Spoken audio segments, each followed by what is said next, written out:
Hello everyone, and welcome to Fictional Vortex. So we are back with an interesting series on what if Naruto unlocked the Futon Jutsus and become Wind Lord.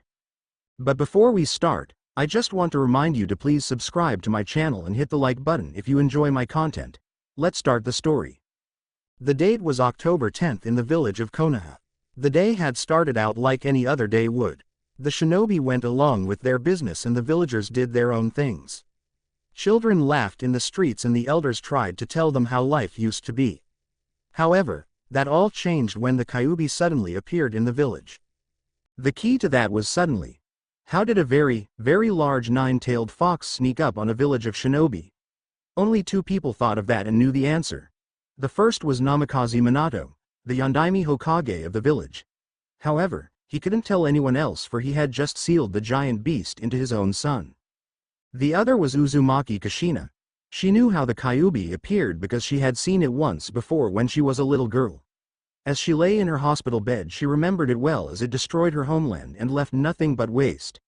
But, her father had killed the one who summoned it. Or, at least, that's what it seemed. Then she saw him. He stood before her dressed in black with pins and bolts in his skin to preserve his life. His left eye was closed while his right was open to reveal his Sharingan. It was him. The man who summoned Kyuubi in Uzu no Kuni. The man that her father killed along with himself. Uchiha Madara. "It took a long time to find you," he said as he sneered at her. "I never would have thought to come back home."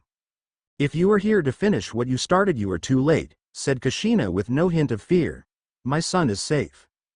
"For the moment," replied Madara with an ice-cold smile. "He is a helpless baby. Killing him will be a simple matter for me." Kushina then started to laugh and Madara looked confused. "Tell me, what's so funny?" "You think you have won, but you have lost big time," said Kushina with a grin. "Minato has taken your Kyuubi away from you and at the same time made sure you won't kill my son." "Impossible," declared Madara. "There is no way he could kill the Kyuubi." "Whoever said that the Kyuubi is dead," said Kushina. "Minato has sealed him into our son. If he dies, the Kyuubi dies as well. And knowing him, Minato placed a few safeguards on the seal so that Naruto will one day be able to control the Kyuubi's power." Madara, having enough of this, raised his hand and slapped her. But, she only glared back at him in response as his Sharingan began to change. "For this defiance you will suffer forever," he said as space and time began to warp around Kushina. "Believe me when I say forever. Where you are going time has no meaning. You will live forever with the knowledge that I will find a way to get back the Kyuubi. And when I do, I will bring you back so you can watch as I rip it out of your son." Kushina screamed as she was sent into the space and time warp, leaving behind nothing. A few moments later the hospital doctors came into the room to see what the noise was. Inside, they found nothing. The Hokage was informed of this at once and Sarutobi ordered a search of the entire village and the outlying villages as well. He knew she wasn't the type of person to abandon her child and there was no way she could leave since she had just given birth. Minutes turned into hours and hours turned to days and they found nothing. The Inuzuka clan had their dogs all over the place and found nothing. The Yamanaka clan probed the minds of several doctors and found nothing as well. Every inch of the village was searched and all they found were a couple of kids smoking. Despite this, Sarutobi never gave up hope. He believed that she was still out there somewhere. Until then, he would watch over Naruto and do his best to fulfill their last wishes. Yet some things are not so easily done. The council and the villagers believed that Naruto was the Kyuubi reborn and screamed for his blood. The shinobi wanted to turn him into a weapon. Sarutobi tried to talk some sense into them, but it went in one ear and out the other. In the end he was only able to pass a few laws that he thought would help give Naruto a chance with the next generation. Years later, a nameless Chunin entered his apartment after a long mission. He had just gotten back from an escort mission to Yuki no Kuni. While the mission was a bust, he had managed to get his hands on some scrolls. You see, the man they were escorting was a collector of jutsu scrolls and was looking for several new ones to add to his large collection that he always kept with him. Sadly, the local shinobi didn't like that at all. During the confusion the Chunin was able to grab two random scrolls and make a break for it. The Chunin walked over to his kitchen table and sat down. He then reached into his bag and pulled them out. One had the Suna symbol on it while the other had the Yuki symbol on it. Deciding to open the Suna one first, He breaks the seal and began to read it. What the hell? He shouted aloud. Inside the scroll were several wind jutsus that were C to B rank. There was a defensive one, and 2 offensive ones. He, on the other hand, was an earth user and had a harder time with jutsus that involved water and wind. Also, he was hoping for something more powerful to impress everyone when he finally took the Jonin exam. He set the scroll down and opened the other. This one held only Hyoden, Kokuryubo Fusetsu, and a rank jutsu. However, this jutsu used a lot of chakra and his 2 worst elements. In his frustration, he threw both the scrolls out his window. Meanwhile, a 5-year-old Naruto was outside looking through the trash for food. He had been living on his own for a few weeks since he had been kicked out of the orphanage. He was given a weekly allowance to pay for his own food and stuff, but the villagers would only sell him stuff far worse than the stuff he was looking at now. Plus, they would take every dime he had. Suddenly, he felt something hit him on the head. 2 somethings to be precious. Naruto rubbed the top of his head and saw the scrolls. He opened the first one and came to realize something. He didn't know how to read. Picking up both scrolls in his tiny arms, he ran off to the only person who would help him. Sarutobi was in his office with his paperwork when there was a knock on the door. "Come in," he said. A moment later he saw Naruto in a dirty oversized shirt and blue shorts holding 2 scrolls. "Ah, what can I do for you today, Naruto?" "Oja-san, could you read these scrolls to me?" asked Naruto. "I think they're stories because they have pictures." The Hokage chuckled as he picked up the child and set him on his lap. He then opened the first scroll and then looked over at Naruto, who was staring at him wide-eyed, eager to hear a story. "I'm sorry, but these are jutsu scrolls," said Sarutobi.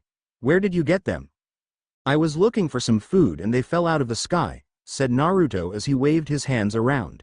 "They hit me on the head and it hurt." "What's a jutsu?" Sarutobi sighed.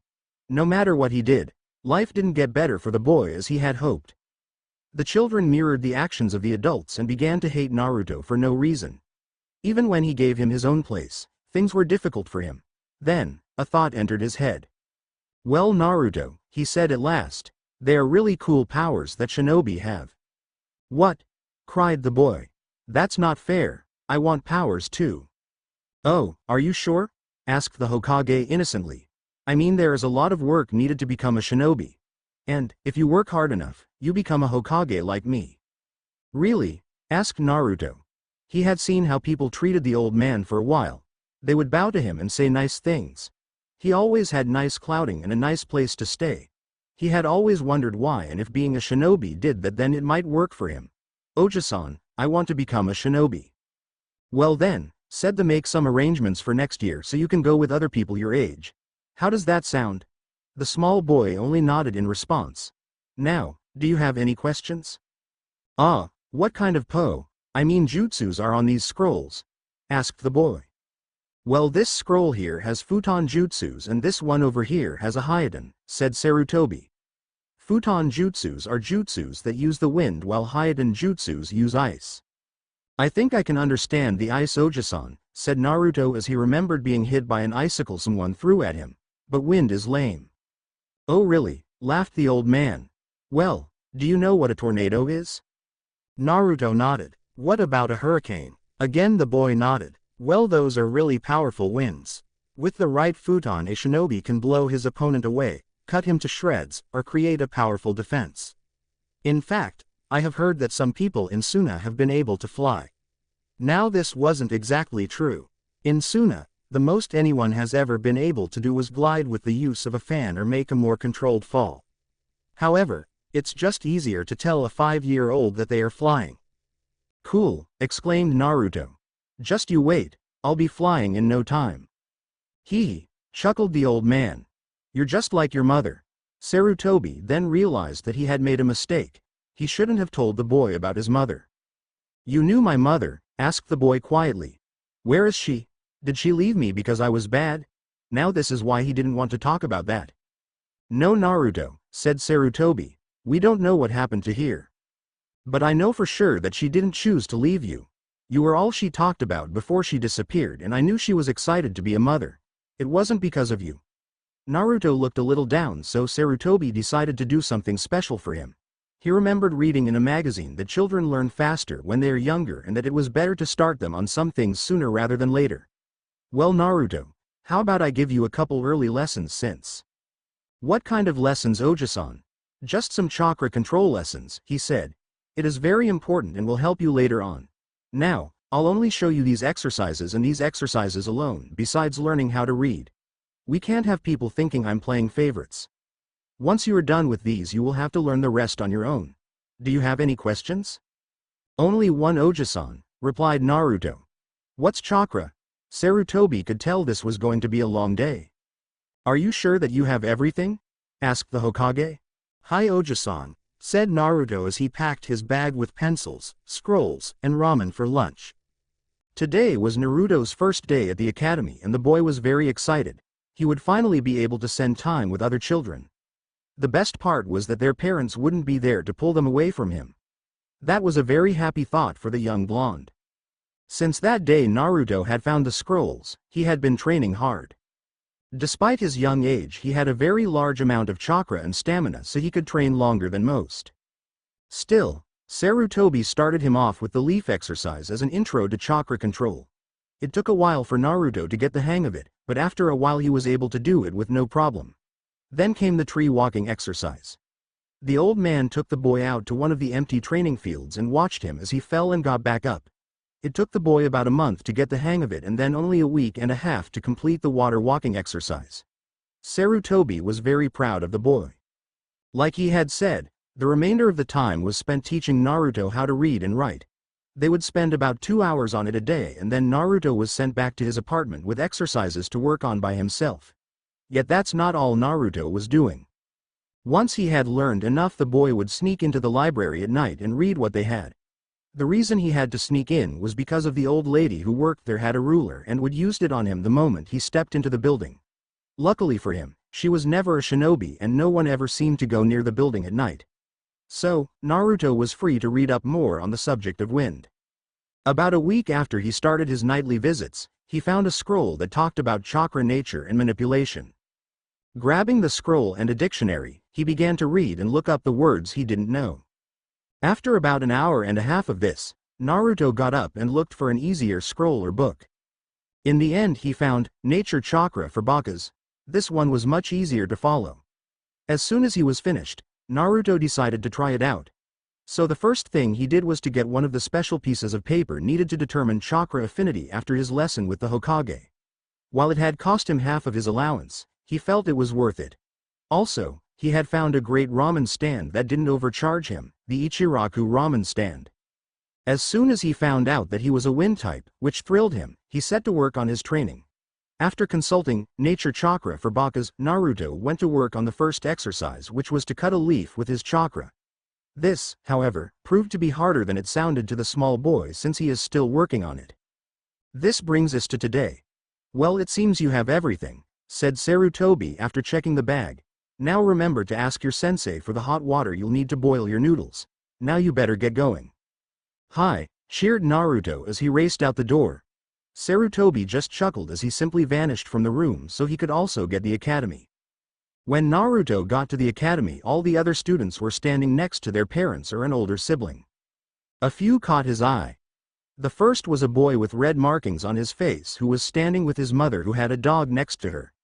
Keeping the eager to go over there and pet the dog at bay, he looked over at a father and son who were both wearing sunglasses. Then he saw a creepy-looking man with black hair and eyes and was dressed in fancy-looking clothing that had a fan on the back. Next to him was a boy who looked about the same, but a bit more casual in dress. There were only two there who weren't with their family besides himself. The first was a girl with lavender pupil-less eyes and blue hair. She was dressed in a light blue shirt and tan shorts. She seemed a bit nervous, but Naruto didn't know why. Next to her was a woman with long black hair and red eyes in the Chunin uniform. In fact, Naruto remembered seeing her with the Hokage several times in the past. While he didn't know either of them, it was painfully obvious to anyone that they weren't related. The other child was also a girl. She had purple hair and was dressed in a dark brown shirt with light-colored shorts. She seemed to be all alone. After the Hokage's speech, the parents talked to each other for a bit while their kids got to meet each other. Upon seeing Naruto, Several parents whispered to their children to stay away from him and did not state why. Others spoke harshly about the fact that he was being allowed in. Can you believe that the Hokage is letting them into the academy? I'm about ready to pull my son out of there because of those two. I know. It's bad enough that they are letting that girl attend classes with the rest of the children. I mean, with her lineage she'll end up like her grandfather. At least her parents had the right idea in taking their own lives. I never did really like them much anyways. The apple doesn't fall far from the tree, but that demon child is much worse. Shish. You know the law. Naruto stopped listening as they were being called into class. The boy followed the other students into the building and then to their classroom. Once in the room he took a seat next to the boy with the fan symbol on his shirt. While waiting for his sensei to arrive, he scanned the room and noticed that he couldn't find the purple-haired girl. Before he could do a second search, too calm. Hello everyone, said the one with a scar on his nose in a cheery voice. My name is Amino Iruka and I'll be your sensei until you graduate. This is my assistant Mizuki. Now let's take roll. One by one he called out names and the students would reply in some way. Then, Mitarashi Anko? For a moment nothing happened. Iruka was about to say something until his Chunin senses picked up on an object heading towards the window. Both he and Mizuki jumped back as a black, ball-shaped mass broke the window and came into the room very quickly. Then, before it hit the wall, kunais came out of its sides and pinned it to the wall. Shortly after it hit the wall everyone could hear the sounds of a struggle going on inside if it.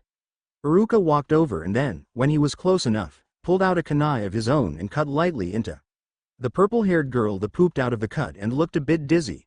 She quickly got a hold of herself, got up, and picked up a piece of the cloth. She had a horrified look on her face, like she was going to cry. Sniff. Worked all night on this, she said. It was, sniff, supposed to explode open so everyone, sniff, would remember my name. Everyone in the room's sweat dropped. Are you Mitarashi Anko by any chance? Asked Iruka. The girl looked up at him with sad puppy dog eyes. Hi, she said. Just go take your seat, said Iruka as an eye twitched. Please Kami, let her be the only troublemaker. Is that too much to ask for? With that, Iruka continued calling out his students' names. When he got to Naruto's, his voice turned cold and hard.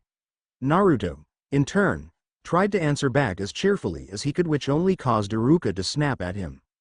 The rest of the day seemed to crawl by. Whenever Naruto raised his hand it was either ignored or he was told to be quiet. The other students saw this and would laugh with only a few exceptions. Later, the class was split between the boys and the girls. The boys were taken outside to do some muscle-building exercises while the girls were started in flower arrangement. When they came back to the classroom, they continued with the normal lessons. When lunch finally came, Naruto walked out with his fellow classmates with tears falling down his face. The cause of this was a number of things. One of them was the fact that he had hoped that people here would at least try to be nice. But that wasn't the case. As they had walked out he had tried to talk to the other students only to be told to go away. In a way it was worse than before. In the past, he wasn't part of a group. Now that he wasn't surrounded by people no one was making him feel welcome like they did with others. The other reason was that half his face was bright red and his clothes were damp. When Naruto had gone to ask for hot water like the Hokage told him to, he had asked the Kunoichi teacher. She, in turn, screamed at him and then threw the hot kettle at him. Now he was wet, his face stung, and he was lonely. He sat alone under a tree with a swing on it and pondered if things could get worse. He was so lost in thought that he missed seeing someone walk up to him. Whatcha do? Naruto looked up and saw the girl called Anko. She was pointing to his reddened skin that was starting to fade. Were you mean to sensei? She asked. Or did someone else do something?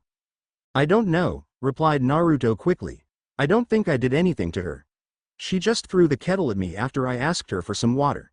At that, Anko looked a little disappointed. Too bad, she said as she sat next to him. I don't like her that much. She just talks about how her class will help me become a proper lady. And her class is so boring.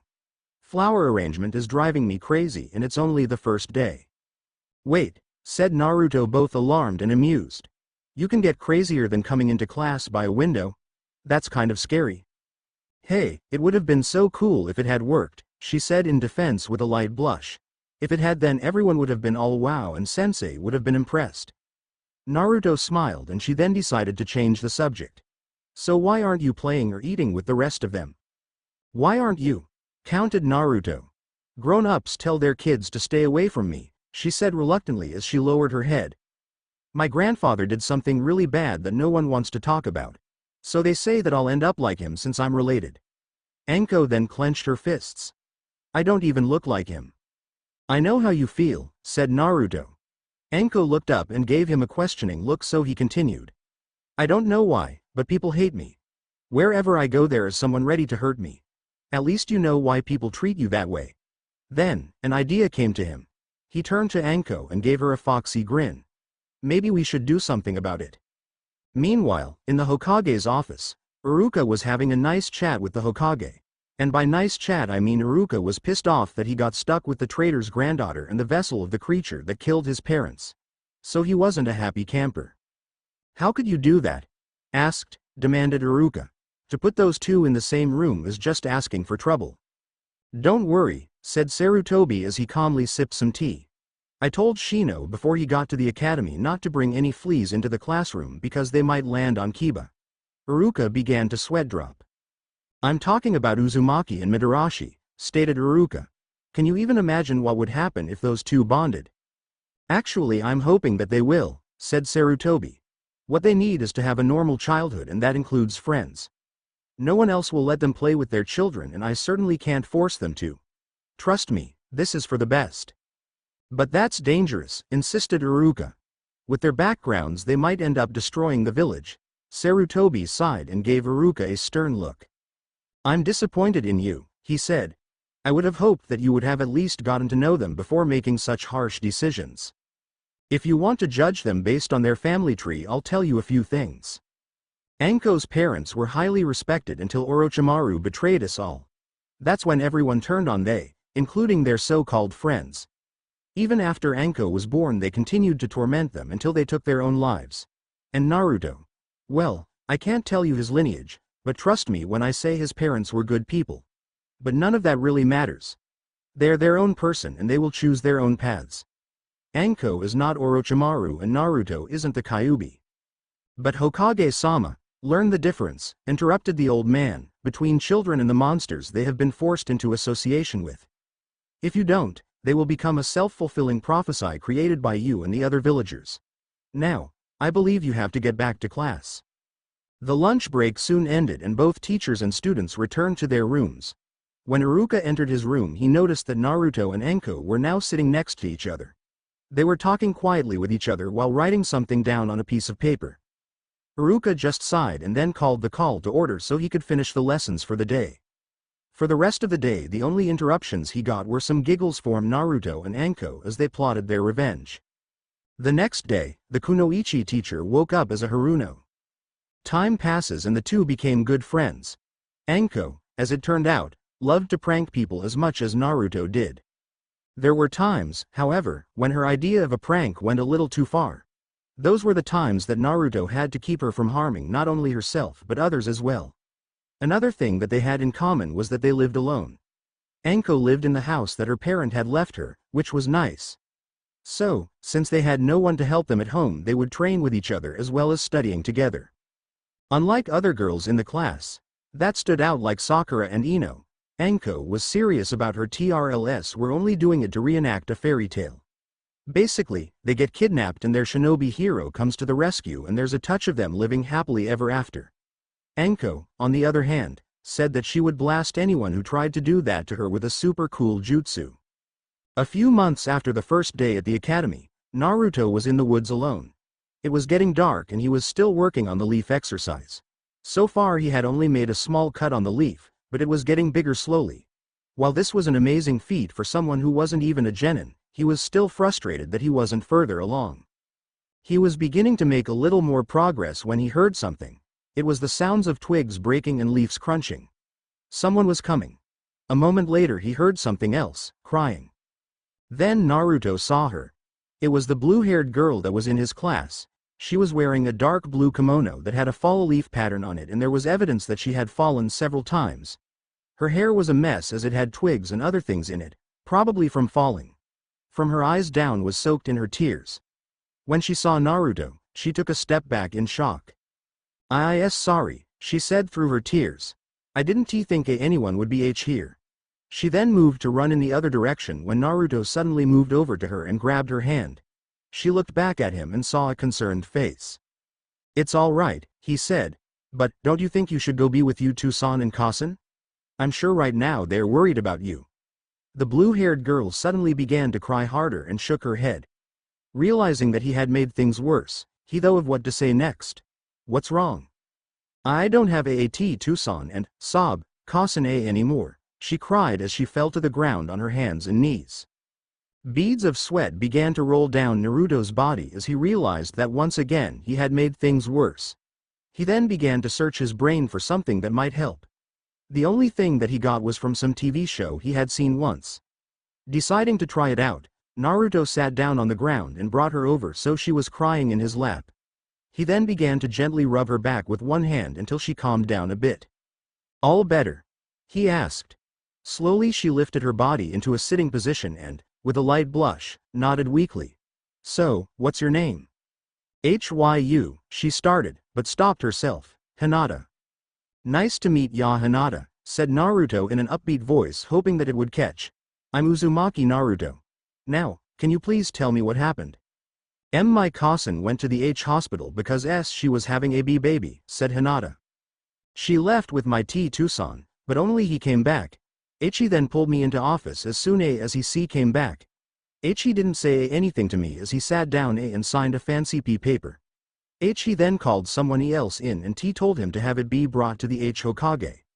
When I asked him what was going on he said that my Kasen had died while giving birth.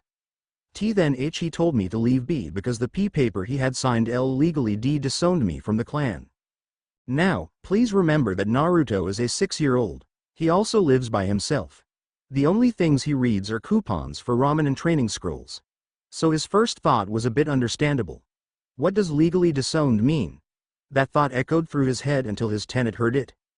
You baka, said the Kyuubi. Well, he only yelled the baka part. Let me put this in terms you might understand. Her mommy died and now her daddy has decided to throw her on the street like garbage. Is that simply enough for you? While Naruto couldn't hear the Kyuubi, he did somehow manage to figure it out.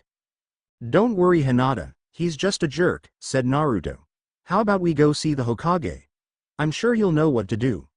Naruto then got up and then held out his hand to help Hinata. Hinata started to reach out to take it, but then she pulled back. Why are you being so nice? She asked. Am I really that pathetic? Tears began to reform in her eyes. No, said Naruto quickly. I just want to help. It has nothing to do with how strong or weak you are. Then he remembered something that the old man had once told him. Besides, Oji-san says that those who are truly strong know when to ask and accept help. Hinata hesitated for only a moment before taking his hand. While this was going on, Hiyashi was sitting with the Hyuga elders as his late wife's will was being read. And finally, read the elder, I wish that my daughter, Hyuga Hinata, be well taken care of. She is my treasure and I wish for her to be safe and happy. Is that it? Asked Hiyashi. The elder simply nodded. Then all shall be done except for the last part. At this, the elders began to whisper to each other for a moment. Then, one of them spoke. Hiyashi-sama, surely you know that our laws clearly states that we follow the last wishes of. He was then cut off when Hiyashi held up his hand to silence him. She asked that Hyuga Hinata be well taken care of, he said in an uncaring tone. However, shortly after my wife's death I disowned the girl. There is no longer a Hyuga Hinata in this clan, so I am no longer bound to that last wish. The council stared at Hiyashi while, most of them, doing their best to hold back their disgust. It was true that many felt that Hinata was weak, however they also wouldn't dismiss the fact that she was still a little girl and had time still to grow. There was also the issue of their image. To those outside the clan they were seen as a heartless, cold, and yet powerful clan. Hinata seemed to be a breath of fresh air that slightly improved their image with her warm and kind nature. Hiyashi, however, felt that their old image was fine and that as long as they were powerful nothing else mattered. Lastly, what if Hiyashi's newborn daughter died due to illness? They would have no one to replace her with. Let's not forget about the moral problems. I mean, to toss out a little girl onto the streets with nothing shortly after her mother died. Hiyashi, can you say, "I'm going to hell"? Sure you can. Hiyashi-sama, said one of the elders who shared Hiyashi's opinion of Hinata and approved of his actions. I think that was a wise decision. However, I wasn't made aware of any sealing ceremony. That's because there wasn't one, said Hiyashi. I doubt that the girl will even be able to last the night.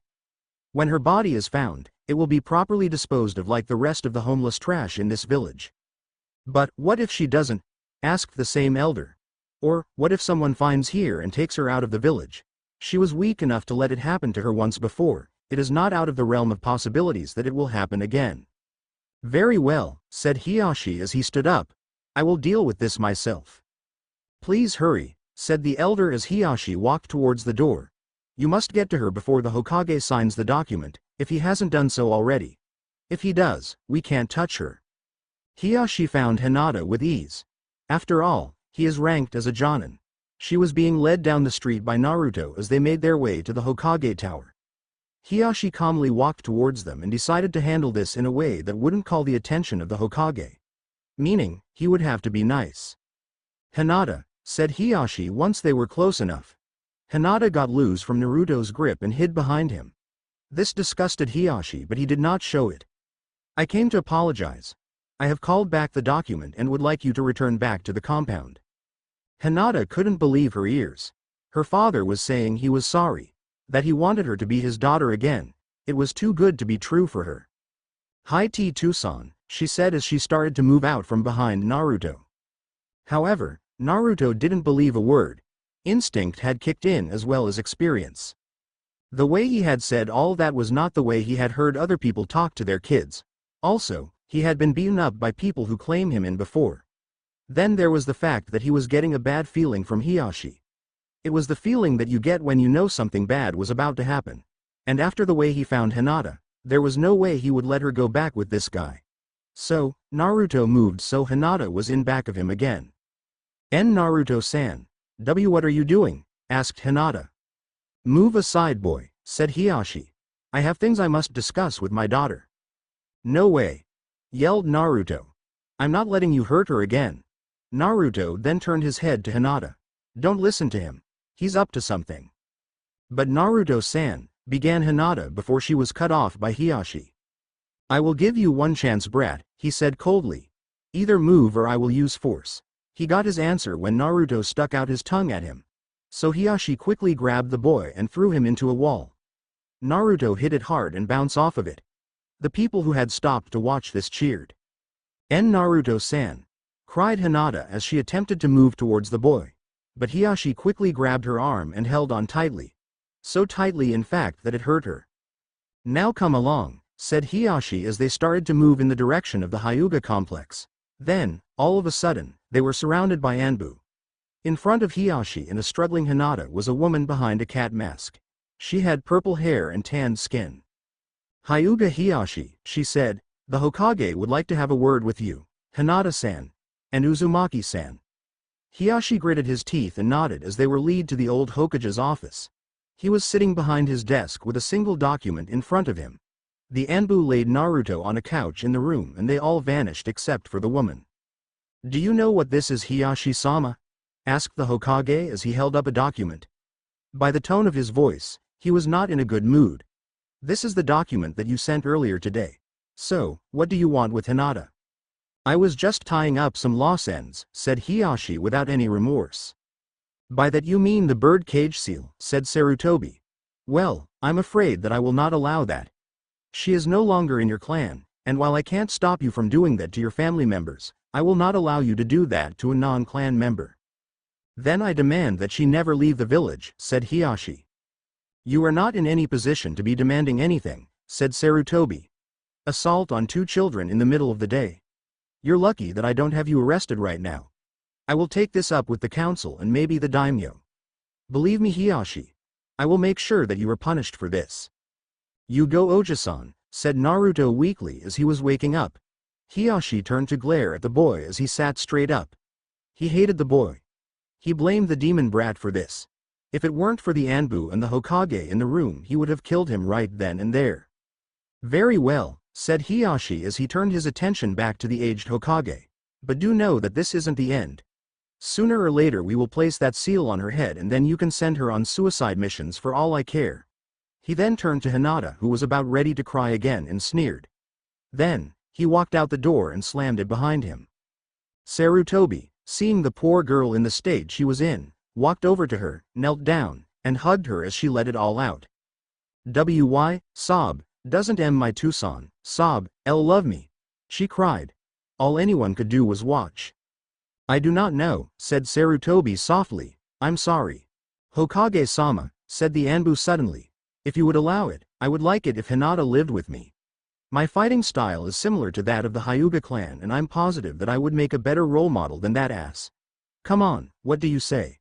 She ended this with a thumbs-up good guy pose. Very well, Yoruichi.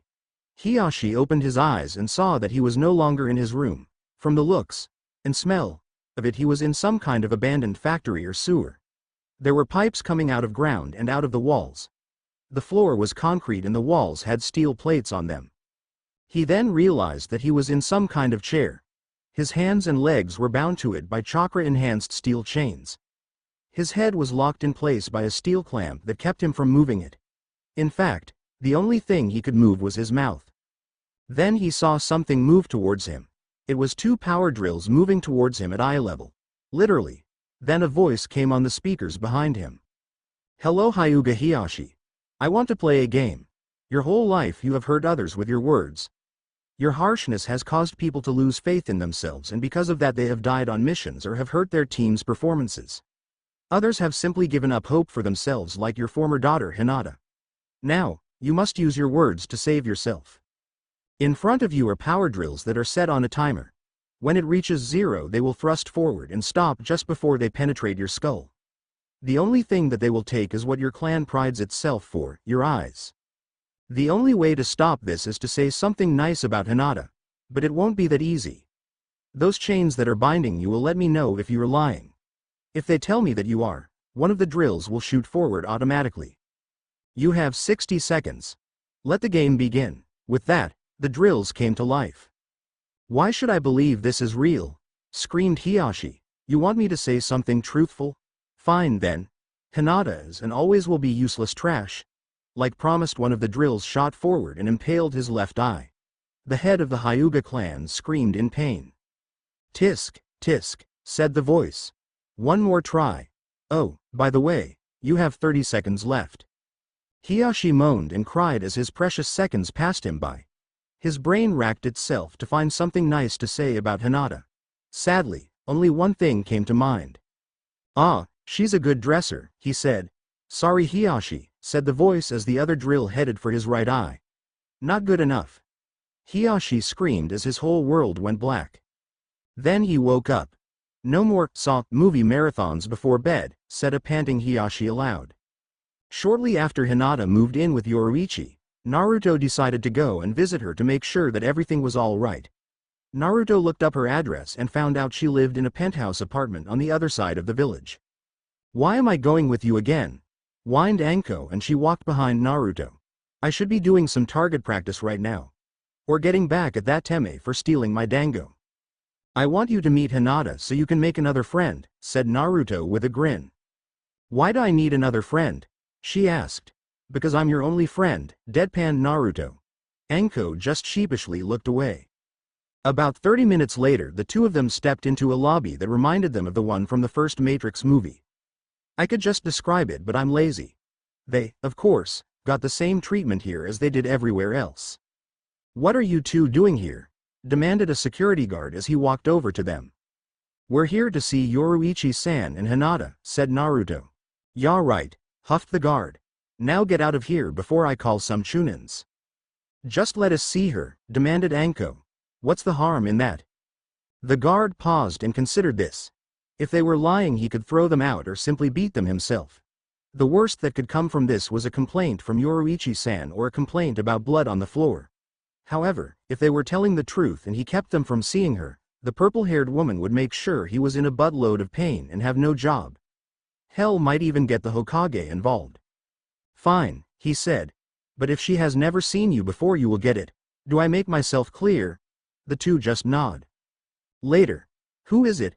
Came a voice from behind the door after the guard knocked on it. It was defiantly Yoruichi's. Ma'am, there are two kids here who are claiming to know you, said the guard. Is one of that boy with whisker marks on his face? She asked. Yes, said the guard with a downhearted expression on his face. There went his chance to beat some kids. The door opened and Yoruichi stepped out. Naked. The guard got a major nosebleed and fainted. Anko looked a little embarrassed and Naruto just poked the guard while Hinata stepped into the hallway, pressing her fingers together the whole time. Yoruichi-san. Please stop doing that, said Hinata. Who else?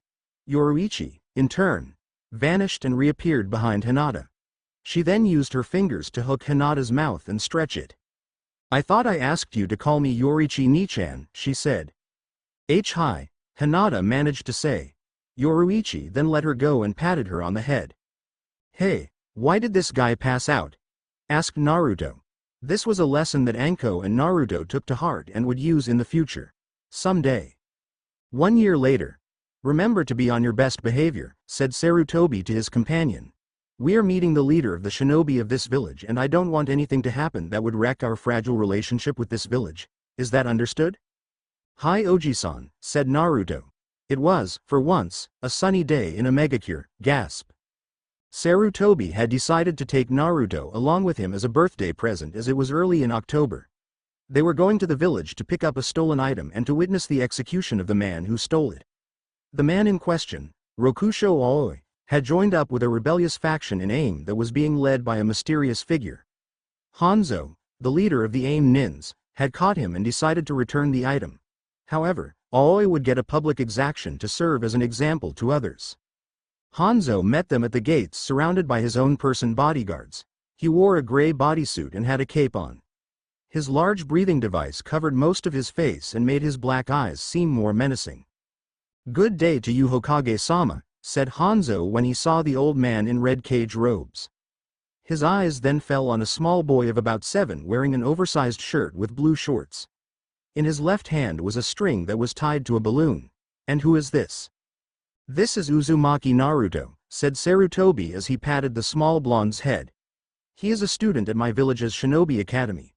I thought it would be very educational for him to see a different village. I see, said Hanzo slowly as he looked the boy over. His appearance looked familiar to another shinobi he had seen before. However, his clan name made him think of another group that he had met in Uzu no Kuni. But, then again, it could be just a coincidence, so he let those thoughts go.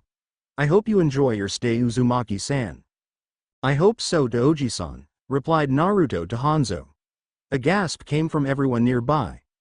Did the young blonde know who he was talking to? That man was Sanshuo no Hanzo. He was the man who defeated the Sannin and then gave them their name. He was one of the most powerful shinobi on the planet. Imagine everyone's surprise when Hanzo laughed. That's cute kid, chuckled Hanzo. I'm very sorry about this, said Sarutobi quickly. Don't worry about it, said Hanzo as he waved it off. I have children of my own and soon I'll be a grandfather, so I'll have to get used to it sooner or later. Besides, he's just a child. What kind of person would I be if I got angry at a child for being a child? Sarutobi was about to respond when a powerful wind blew and Naruto accidentally let go of his balloon. The balloon slowly rose into the sky as it was a bit old. Sarutobi was about to grab it for the boy when he noticed the look on Hanzo's face. He followed the other mon's gaze, which fell on Naruto, who was doing some hand signs. When the boy finished, the wind seemed to rotate around him and he slowly rose off the ground. Kicking his legs in the air as he flew upwards, Naruto was able to get his balloon that was now a foot above Sarutobi, Hanzo, and everyone else's heads. However, as soon as he grabbed it, he fell. Luckily, Naruto was caught by Sarutobi. Naruto, are you alright? Asked the old cage as he set the boy down and began to check for injuries. I'm fine Oji-san, said Naruto. That was wind chakra, thought Hanzo. By the looks of it, he hasn't completely mastered it. If I had to guess, he has at least completed a third of the second stage. Hanzo then watched with interest as the Hokage questioned the boy. At first, Naruto was a bit reluctant to tell them about his late nights and all the training he had been doing. But, after being threatened with no ramen for the rest of the trip, Naruto caved. After hearing about his training and how far along he was, Hanzo couldn't help but be amazed. His chakra stores must be very large for his age. The next generation of shinobi will be amazing. Naruto, you should be more careful, scolded the Hokage. What you did was very reckless. You could have been. I hate to interrupted Hanzo, but you are to meet the Council of Omegakure. They would like to talk about the execution and several other things. Very well, said Sarutobi. He was about to ask to be led the way when Hanzo held up his hand. Is there something else you need to say? Indeed, said Hanzo as he lowered his hand. The meeting will be long and not doubt dull. Since this is between you and the council, I happen to be free. Allow me to show Uzumaki-san around. In fact, the village genins are having a small tournament that I think the boy would like to see. Taken an interest in him? Asked Sarutobi with a raised eyebrow. Don't worry, I'm not planning on stealing him or trying to get him to betray his village, said Hanzo. I just think that he would learn more about this village with me than he would with you in that council.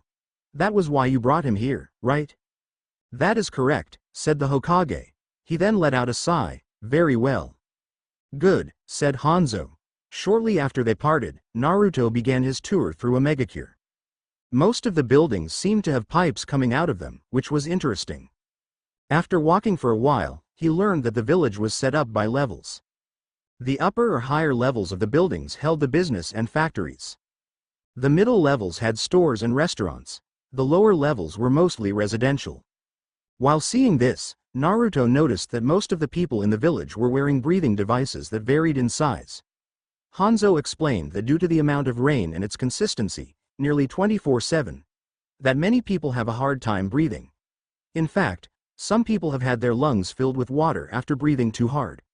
The breathing devices were made to prevent this as well as help the shinobi breath underwater. The next thing that Naruto asked was why Hanzo didn't have to go to the meeting. Wasn't he the leader of the village? Hanzo replied that he wasn't in charge of anything other than the shinobi. Everything else, from trash collection to making treaties, was decided by the council. Hanzo laughed as he told the boy that he was glad because it saved him from a lot of paperwork. Also, it allowed him to go on mission more often than the cages. But aren't you respected like a Hokage? Asked Naruto as they reached the training grounds. Well, first off, I'm not a Kage, said Hanzo. There are only 5 people who are given that title and they each belong to one of the 5 major countries. I am Kage level, but I don't get to be called a Kage. But that doesn't mean I'm not respected. Naruto blinked in confusion. An office or a title does not equal respect. Well, you can get it if you have them, I guess. I, however, do not believe that in that. I respect one's skill. For example, I once fought against 3 shinobi from your village. During that fight, I saw their skill and they earned my respect. So much so that I spared their lives on the condition that they call themselves the Sannin. So you respect people if they are strong? Asked Naruto. Not all, said Hanzo. There is also the way the person gains their strength. Take Sharingan no Kakashi for example. He is said to have copied at least Otsus. However, the source of his power comes from an eye that he wasn't born with. He steals other people's jutsus and claims them as his own. Tell me, Uzumaki-san, would you be angry if someone spied on you and took something that you worked very long and hard on? Like that jutsu you did when we first met? Of course, said Naruto. Hanzo nodded. A true shinobi wins his battles with his own abilities and his own skills. There's also a difference between a good shinobi and a great one. A good shinobi learns his jutsus while a great one makes his own. Hanzo then looked down at Naruto. And it seems you have the makings to be a great one. A little while later they arrived at the training field where the Genin tournament was being held. In AIM, it was common for the Jonin senseis to brag about their team's skills and their abilities as instructors. So, once every couple of mouths, they put their pride and money where their mouths were. Naruto watched in fascination as the AIM nins used taijutsu and a couple basic Suiten moves. Some of the moves that he saw were Kasumi Jusha no Jutsu and Oboro Bunshin no Jutsu. Good move, son, shouted a man on the other side of the field. Naruto looked over and saw what looked like parents of some of the genin who had come to watch. That and placed some bets of their own. Seeing this, Naruto couldn't help but feel a little sad and jealous, which Hanzo noticed. I think I now know why your Hokage brought you here, said Hanzo softly. You don't have a real family, do you? Naruto just shook his head. I see. While it is unfortunate, you should not use it as an excuse. I have seen many shinobi from this village grow up to be powerful without a family. Yet, I have seen others who make the excuse that they are weak because they have no family to learn from. Also remember that not having a family gives you an element of surprise. Naruto looked up and stared at the elder shinobi. There are many people who judge others based on their families. Some will say that you are only as skilled as your family. When they look at you they will think that since you have no family you will have no skill. Well, that is rubbish and Ibaka's belief. The harder you work, the stronger you become. Almost any problem can be overcome with hard work. Otherwise, you're just giving up and taking the coward's way out. I think I understand, said Naruto as he turned his gaze back on the parents, but still, it would be nice to have someone to cook me dinner and stuff. Yes, well, that's life, said Hanzo, not sugarcoating a thing. The way I see it, you can either whine about it or do something about it. If you lack a real family, make one. All Naruto could do was give a light nod. When the tournament was over, Hanzo realized that it was getting late and that they should be getting back. However, a thought entered his mind. The kid had potential and he was a person who liked to reward people with potential. Usually he just let them live or something like that, but that wouldn't work in this case. No, he had to do something much more. Then, in his mind, it was decided. Hanzo told his guards to take 5 for a moment so he could be alone with Naruto for a moment. This, of course, surprised them since he was never told them he wanted to be alone with someone. But they just shrugged their shoulders and walked away. It was just a kid with him after all. Naruto, I'm going to give you something special, said Hanzo. He then pulled out a scroll and then unsealed a much larger scroll and set it down while opening it up. This is a summoning contract. Once you sign your name in it, you will be able to summon whatever creatures that the contract is with and they will fight with you. I would like you to sign the salamander contract. Really? Cried an excited Naruto. Then he became confused. Why me? Let's just say that I think it will help, said Hanzo. Also, you have skills that have yet to be tapped into. Until you do, the salamander clan will be able to help you out. They might even train you and show you some jutsus that you can use with them. Now, if you want to sign it you must sign it in blood. Naruto went up to the scroll and did just that. It was a little sloppy, compared to the rest, but that didn't matter. When that was over, Hanzo showed Naruto the signs and then told him about the blood that was needed to perform this jutsu. The next day, Sarutobi and Naruto were at the gates saying their goodbyes. Hanzo said goodbye to Naruto and then handed an object to Sarutobi. So what will happen to the Raijin? Asked Hanzo offhandedly. It will be placed back into the vault of my office, said Sarutobi. There will be some new security features added to ensure that this won't happen again.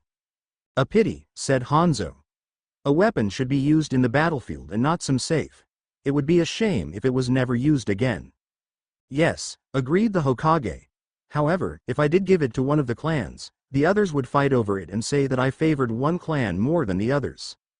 Then why not give it to a smaller clan or someone who doesn't have one, said Hanzo as he glanced at Naruto for a moment.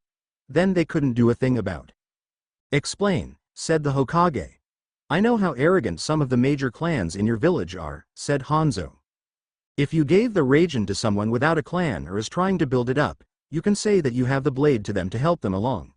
Also, if any of the other clans fight or steal it, well, it will be obvious and legal actions will have to take place regardless of their status. And, if they do steal it, it would be like admitting that they consider it a threat even if it is held by a nobody. I think I get it, said the Hokage as he looked at the Raijin. Well, we better get going. With that, Sarutobi and Naruto turned to leave. Of course Naruto waved for a while. Just before they were out of sight, Hanzo saw Sarutobi giving something to Naruto. The next generation will be very interesting indeed, said Hanzo. Well, that's all I have for this chapter. I hope I got Yoruichi right. It was early in the morning when the two figures appeared on top of the Hokage monument. One of them was a girl no older than 12. She had short purple hair that was tied up in the back so it looked like it was standing up. She wore a tanned trench coat, a black shirt, a yellow skirt, leg guards, and ninja sandals. Her partner had spiky yellow hair that went down to his shoulder, blue eyes, and whisker marks on his face. He had on a white sleeveless shirt, baggy white pants, and ninja sandals. Around his waist was a blue sash that had a pouch tied onto it near his rear. He had wanted to buy something with orange, but Hinata, Anko, and Yoruichi smacked some sense into him. Well, Anko and Yoruichi smacked him, and Hinata, after applying some healing salve to his bruises, explained why he shouldn't. On the ground were several spray cans. "This is such a good idea," said Anko as she smiled like a maniac. Too bad that Hinata didn't want to join in on the fun. "Come on, Anko-chan," said Naruto as he picked up a can. "You know Hinata-chan doesn't like this kind of stuff." Anko just huffed at that. "She could have kept guard or something like that," said Anko as she looked away. "Don't worry about it," said Naruto as he picked up another can and tossed it to her. "We just have to do this quickly or else we'll get chased again. Remember last time we got caught?" Anko shuddered. It was the worst punishment they had ever had. Detention she could handle. Cleaning up the mess was not so bad. Visiting the people she accidentally injured was iffy at best. But nothing compared to listen to the Hokage drone on for hours about how irresponsible they were and stuff like that. "Never again," she said. Naruto nodded at her and then smiled. "Now let's show these people what art is," he said. Sadly for them, it took longer than expected. This resulted in Naruto. "Anko! Get back here!" shouted an angry Chunin as he chased the two across town. "No way!" yelled Naruto without looking back. Like hell, we villagers who saw this stared only for a moment before they carried on with their daily activities. Things like this were very common since the two hell spawns became friends. Now it was like a ritual that would take place at different times. They would cause trouble, get caught and run for it, and then Iruka would catch them. It is amazing what you can get used to over time.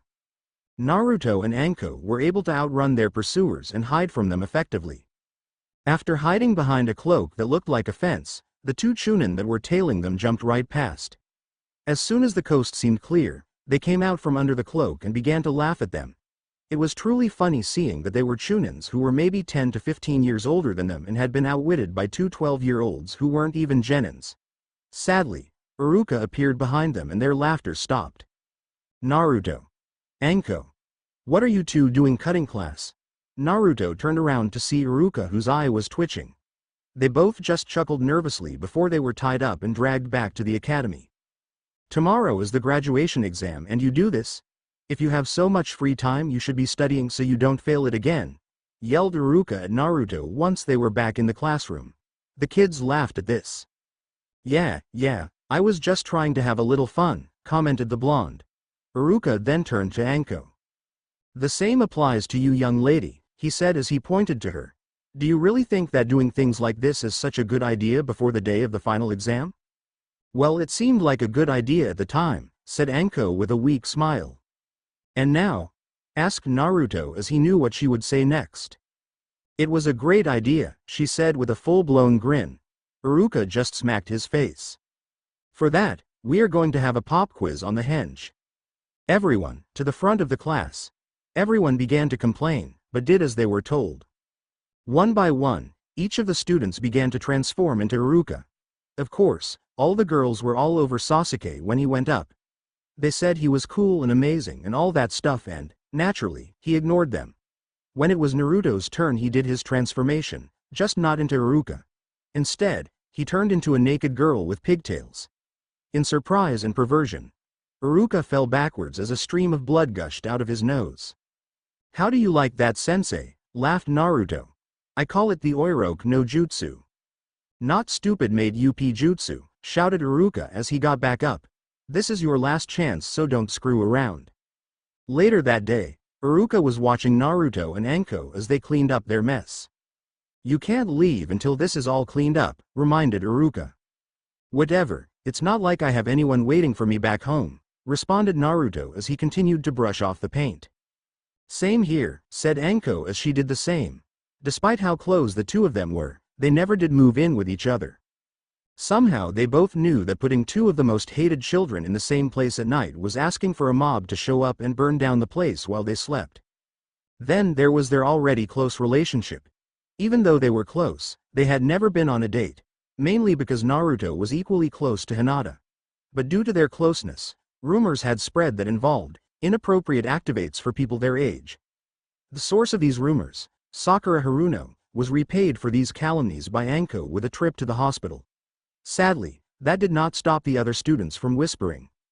Iruka winced when he heard that. Over the years those two had grown on him. He even remembered when he began to doubt that they were all that bad. It happened shortly after Hinata was kicked out of her clan.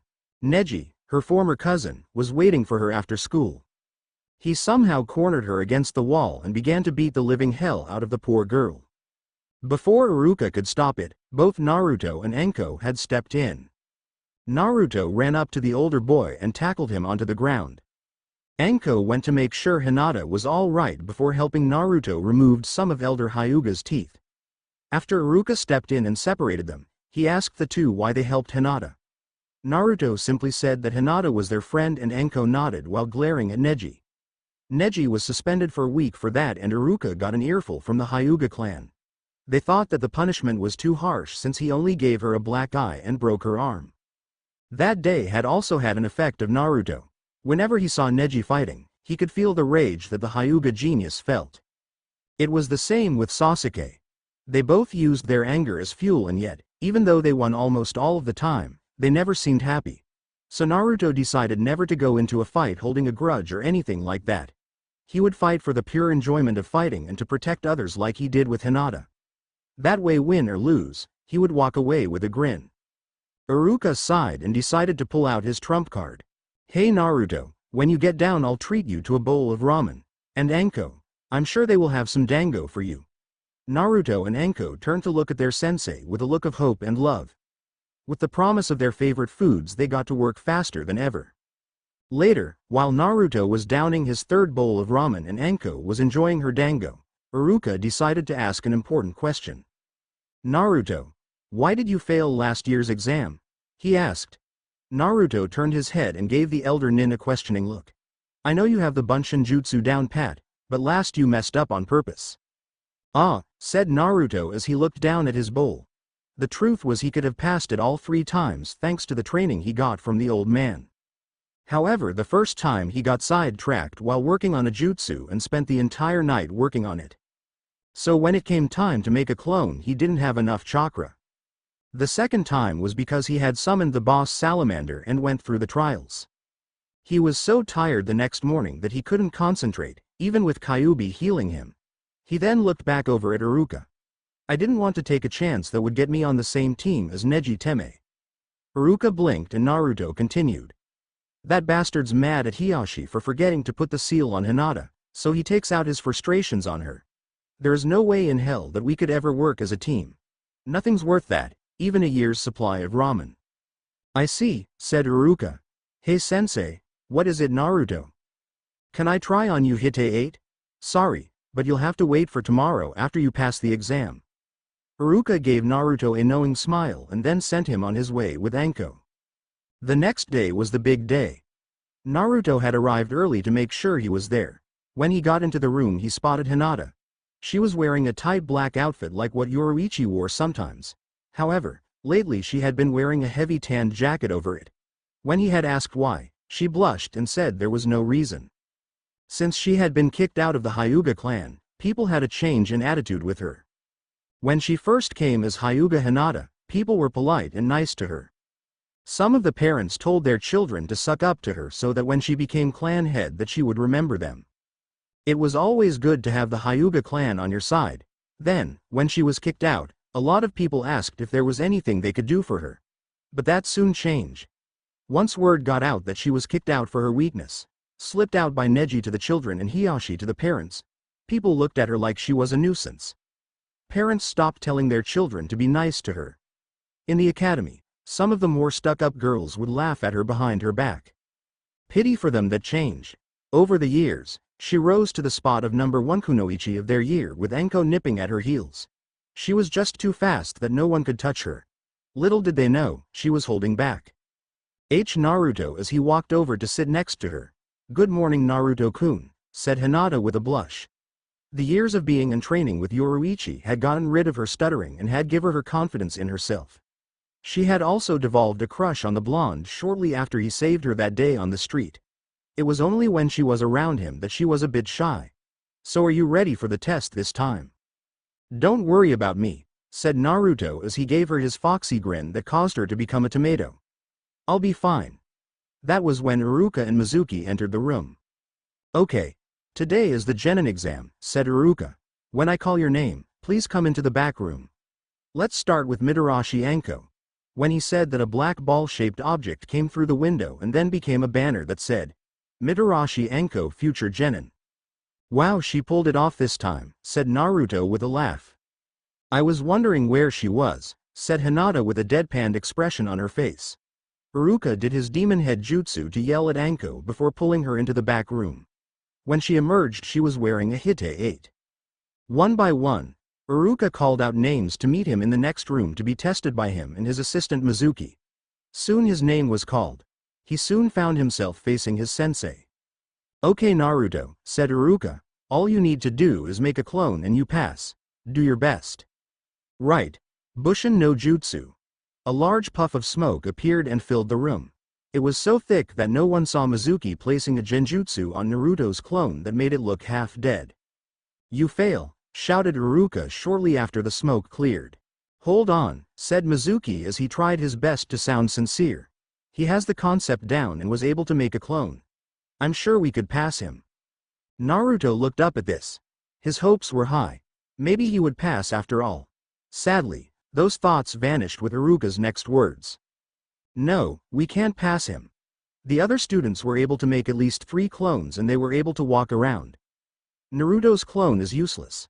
I'm sorry, but it wouldn't be fair to the rest of the class. After that, Naruto sat on a swing watching the parents of the other students pick up their children as he sat on a swing. He heard people saw that they were glad he didn't become a shinobi. Anko couldn't be there for him because she was in detention for that stunt earlier and Hinata had been pulled away by Yoruichi for a moment to give her a surprise. Personally, he didn't mind. He wanted to be alone for a while. He had failed, and they had passed.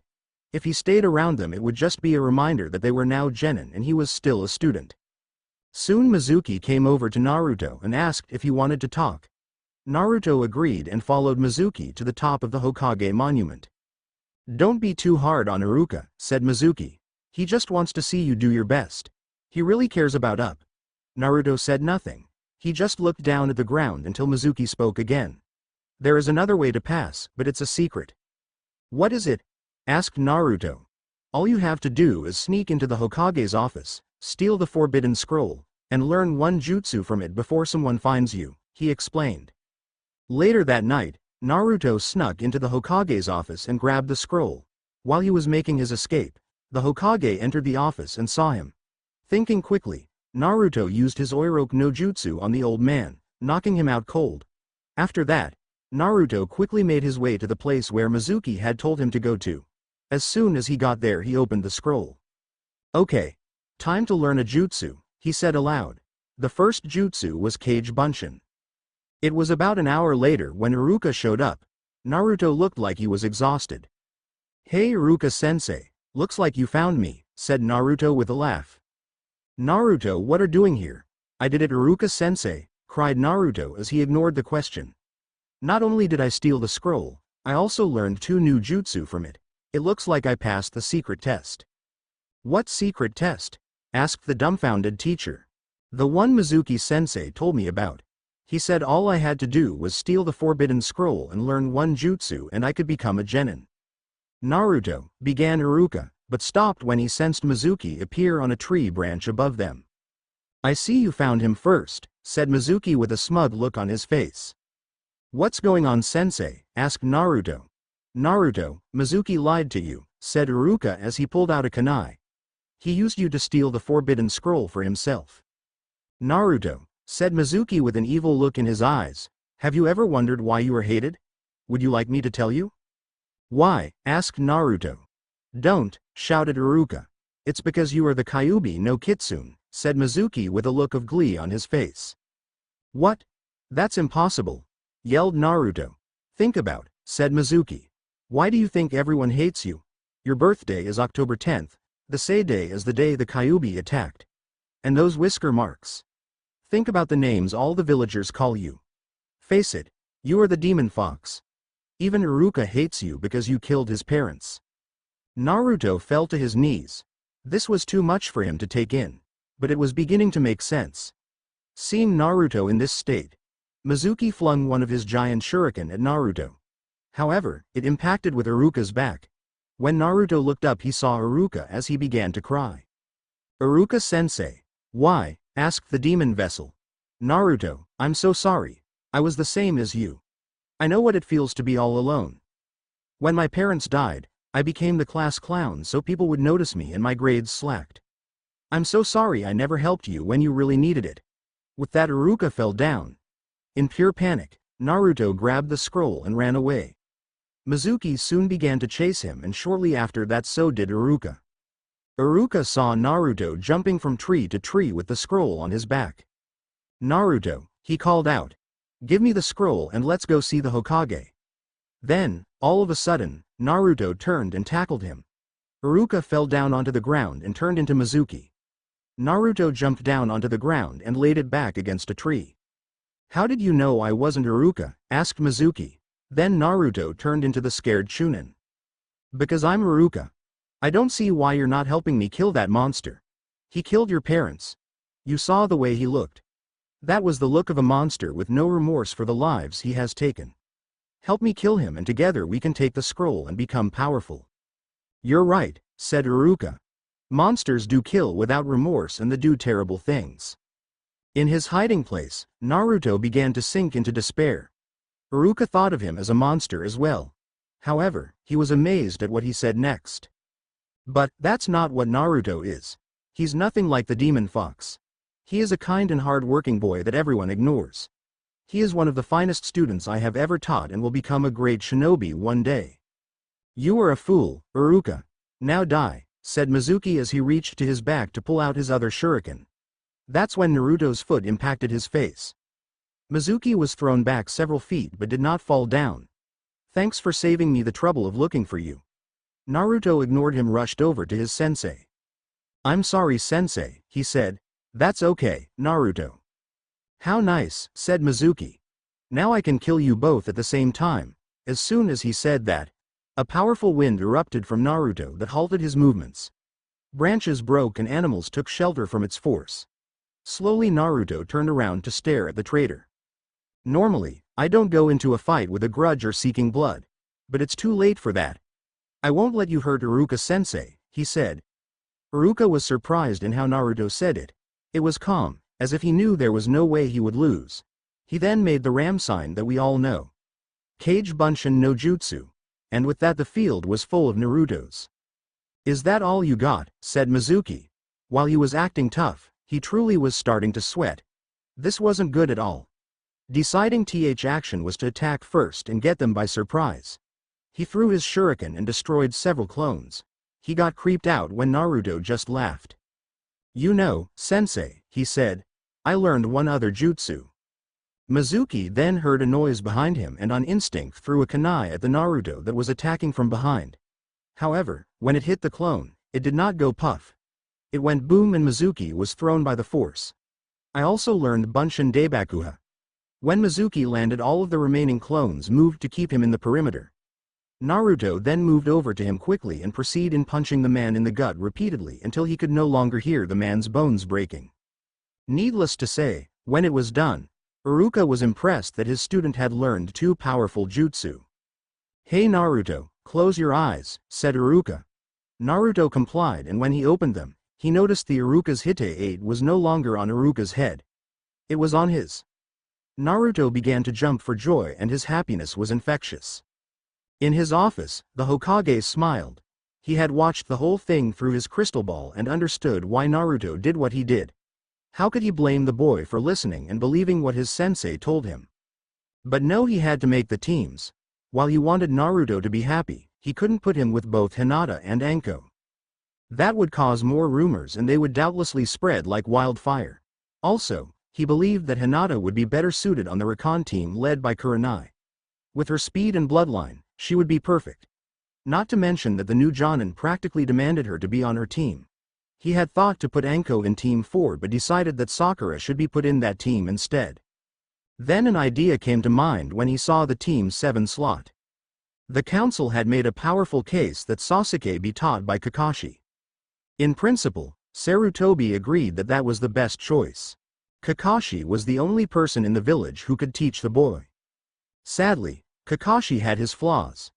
The old Hokage had a long-standing belief that the one-eyed Jonin had been failing his previous teams on purpose so that he could be Sasuke's sensei. Also, he was very lazy and would most likely ignore his other two students. When he voiced this to the council, they had insisted that the Uchiha was more important. So Sarutobi was having a hard time deciding who to put in that team. He thought of Sakura first because she didn't seem to care about her training anyways, but she was now out of the picture. He needed two people who were already highly skilled above their age group who would need a sensei that could be there when they were over their heads. And there were only two that he knew of. On Monday morning, Naruto sat with the others as Iruka went over the list of teams. He heard Sakura whine when she wasn't placed on Sasuke's team. Then Iruka got to Team 7. Team 7 will be Uzumaki Naruto, Mitarashi Anko, and Uchiha Sasuke. Your sensei will be Kakashi Hitaki. Team 8 will be Inuzuka Kiba, Aburame Shino, and Hinata. Your sensei will be Yuhi Kurenai. Team 10 will be Yamanaka Ino, Nara Shikamaru, and Akamichi Choji. Your sensei will be Sarutobi Asuma. Hey, wait a minute, screeched Sakura. How come Naruto gets to be on the same team as Sasuke-kun when he failed the exam? There was a group of nods with this statement. Naruto took a makeup test that was 10 times harder and passed, said Iruka as he set his clipboard down. Also, these teams were selected by the Hokage himself. If you have a problem with it, you can take it up with him. Now, you may go to lunch now, and when you are done, please wait here for your new senseis to arrive. I wish you all the best of luck. Why, Kami? Cried Naruto as he ate lunch with Anko and Hinata. Do you hate me that much? Why'd I have to be stuck with Sasuke? Hey Naruto-kun, said Anko as she put down her tea and then threw her last dango stick at a tree to create the leaf symbol. Are you done whining about this? It's starting to get on my nerves. Well, said Naruto as he brought a hand to his chin. I was going to start listing the reasons why this is a bad idea. Then I had planned on going over all the injustices that we have gone through in the entirety of our lives. Finally, I would have finished it all by saying that we should be on the same team. I know how you feel, said Hinata as she put down her bento box. I thought that the Hokage would put us all on the same team since we work so well together. I know, Hinata-chan, said Naruto as he slapped his knees. That's what I've been trying to get at. We work perfectly together. Hinata-chan finds them, I beat them up, and then Anko-chan ties them up and gets any information she can from them. You know me too well, said Anko with a blush. But, I guess I can see why we are on these teams. Like Shikamaru, Choji, and Ino are on the same team because their fathers were on the same team and worked well together. I guess he's sticking with what works, so he's doing it with everyone. I didn't know that about Shikamaru, Choji, and Ino, said an amazed Naruto. You slept through that lecture, deadpanned Anko. Over on a different part of the academy grounds, a pink-haired girl was crying her eyes out. She had not been placed on the same team as her Sasuke-kun. Not only that, but also when she had asked to eat lunch with him, he just vanished. She felt like Kami hated her. Really, it's just me. Watching her were Shikamaru, Choji, and Ino. There, said Ino as she patted Sakura's back. It'll be fine. Who knows, you might like your team. But I wanted to be on Sasuke-kun's sniff team, wailed Sakura. It's not fair. Ino turned to the other two who were watching this and eating. Would you two help out here? She asked, demanded. It's not like there is anything that we can do, said Choji as he continued to eat some chips. It's the Hokage who set up the teams, not us. Shikamaru sighed. Maybe you'll meet someone else, he suggested weakly. Sakura just cried harder and Ino shot him a dirty look. Troublesome. It's not fair, whined Sakura. How come Naruto Baka gets to be on the same team as Sasuke-kun? Well, maybe it was because of the makeup exam he took, suggested Choji as he tossed his empty bag away and opened a new one. Iruka-sensei said it was much harder. No way, said Ino. He couldn't even make a simple bunshin. I bet he sucked up to the Hokage or something. She paused for a moment and then smiled. Or maybe someone thought that he would make a good punching bag for Sasuke-kun. She laughed at that. Or maybe someone just wants him dead, said Sakura darkly, causing everyone to look at her. My mom's always going on about how they should just kill him, but no one can do to the Hokage. What if someone wanted him to become a shinobi so he could die on a mission? That wouldn't take too long since he is a talentless loser. Shikamaru didn't say anything to this. If he had, it would have fallen on deaf ears. He had seen and heard this kind of attitude before. It was the strongest with the adults, and with the children there was a watered-down version of it. In fact, even Iruka-sensei seemed to hate Naruto on the first day of class. What was most puzzling was that no one would ever give him a clear reason for this behavior. Ever his parents had tried to change the subject when he asked them one time. He wasn't so much of a friend of Naruto's, but no one deserved to be treated the way that he was treated, at least, not without reason. So what was the reason that caused people to hate Naruto at the level that they did? Then he dropped his line of thinking as it was becoming troublesome and leaned back to stare at the clouds. So it looks like we'll be on the same team, said Kiba to Shino. It appears so, said Shino in his usual tone after a moment. It also looks like Hinata will be on our team, continued Kiba. We could have done worse. Sakura and Ino aren't that good when it comes to the physical stuff. And she's not that bad looking. As he said this, a smile came to his face. Shino looked as told him of his increased pheromone level. I would strongly advise you from making any attempts to become emotionally involved with her, said Shino as he adjusted his glasses. Dating within the team would cause problems and would most likely lead to our deaths. You must learn to keep your private and professional lives separated completely. Also, Hinata seems to be attached to Uzumaki. Kiba just snorted at that. I'm 10 times better than he is. Right, Akamaru. The little puppy on his head gave a small bark in agreement. I look better, I'm stronger, and I come from a well-known and respected clan. What does he have that I don't? Shino stared at Kiba for a moment and then sighed. He smells better, replied Shino. Later, all of the former academy students went back to their classroom to wait for their senseis. One by one they were called until only one team was left. That team just kept on waiting, and waiting. 2 hours later, why are we still here? Screamed Anko as she stared at the door. She then spun around to look at Naruto and Sasuke. Sasuke was still in his seat, brooding away. Naruto was lying on his back, staring at the ceiling. Hey, does anyone know anything about our sensei? Sasuke just glared at her for a moment, then went back to his brooding. Naruto sighed and decided to answer. I have, he said, and it wasn't anything good. Apparently, our sensei is well known for stealing other people's jutsu. At that, Sasuke started to show some interest. Other than that, I got nothing. Steals jutsu, said Anko softly as she looked back at the door. Well, maybe he should steal someone else's sense of time. She then marched over to the door and pulled out some supplies from her coat. Due to her back being turned towards the two boys, they couldn't see a thing she was doing. But, based off her killer intent, it would be messy. Another 15 minutes passed before Kakashi finally decided to grace them with his presence. When he reached the room, he noticed an eraser being held up by the door. Such a childish thing, he thought as he opened the door. The eraser began to fall and then went poof. In its place was a kunai that was caught by Kakashi with little problem. However, the sizzling sound he now heard from the door had him concerned. It was an exploding note. It was a double trap. The kunai was a distraction to keep my focus away from the note. With that, there was a large boom. Naruto, Sasuke, and Anko covered their eyes as their sensei vanished from sight in a cloud of smoke. Pieces of dirt and wood flew at them and bounced off their skin and clothing. When it stopped, they opened their eyes to see Kakashi standing in the same spot he had been without so much as a hair out of place. That was very childish, he said. Well, my first impression of you is, he paused for effect, you're idiots and I hate you. This earned him glares from everyone and he just smiled back at them. Meet me on the roof in 5 minutes. With that he vanished in a cloud of smoke. 5 minutes later they were seated in front of their lazy, one-eyed sensei. Okay, let's start with introductions, said One Eye. Why don't you go first, sensei, suggested Anko.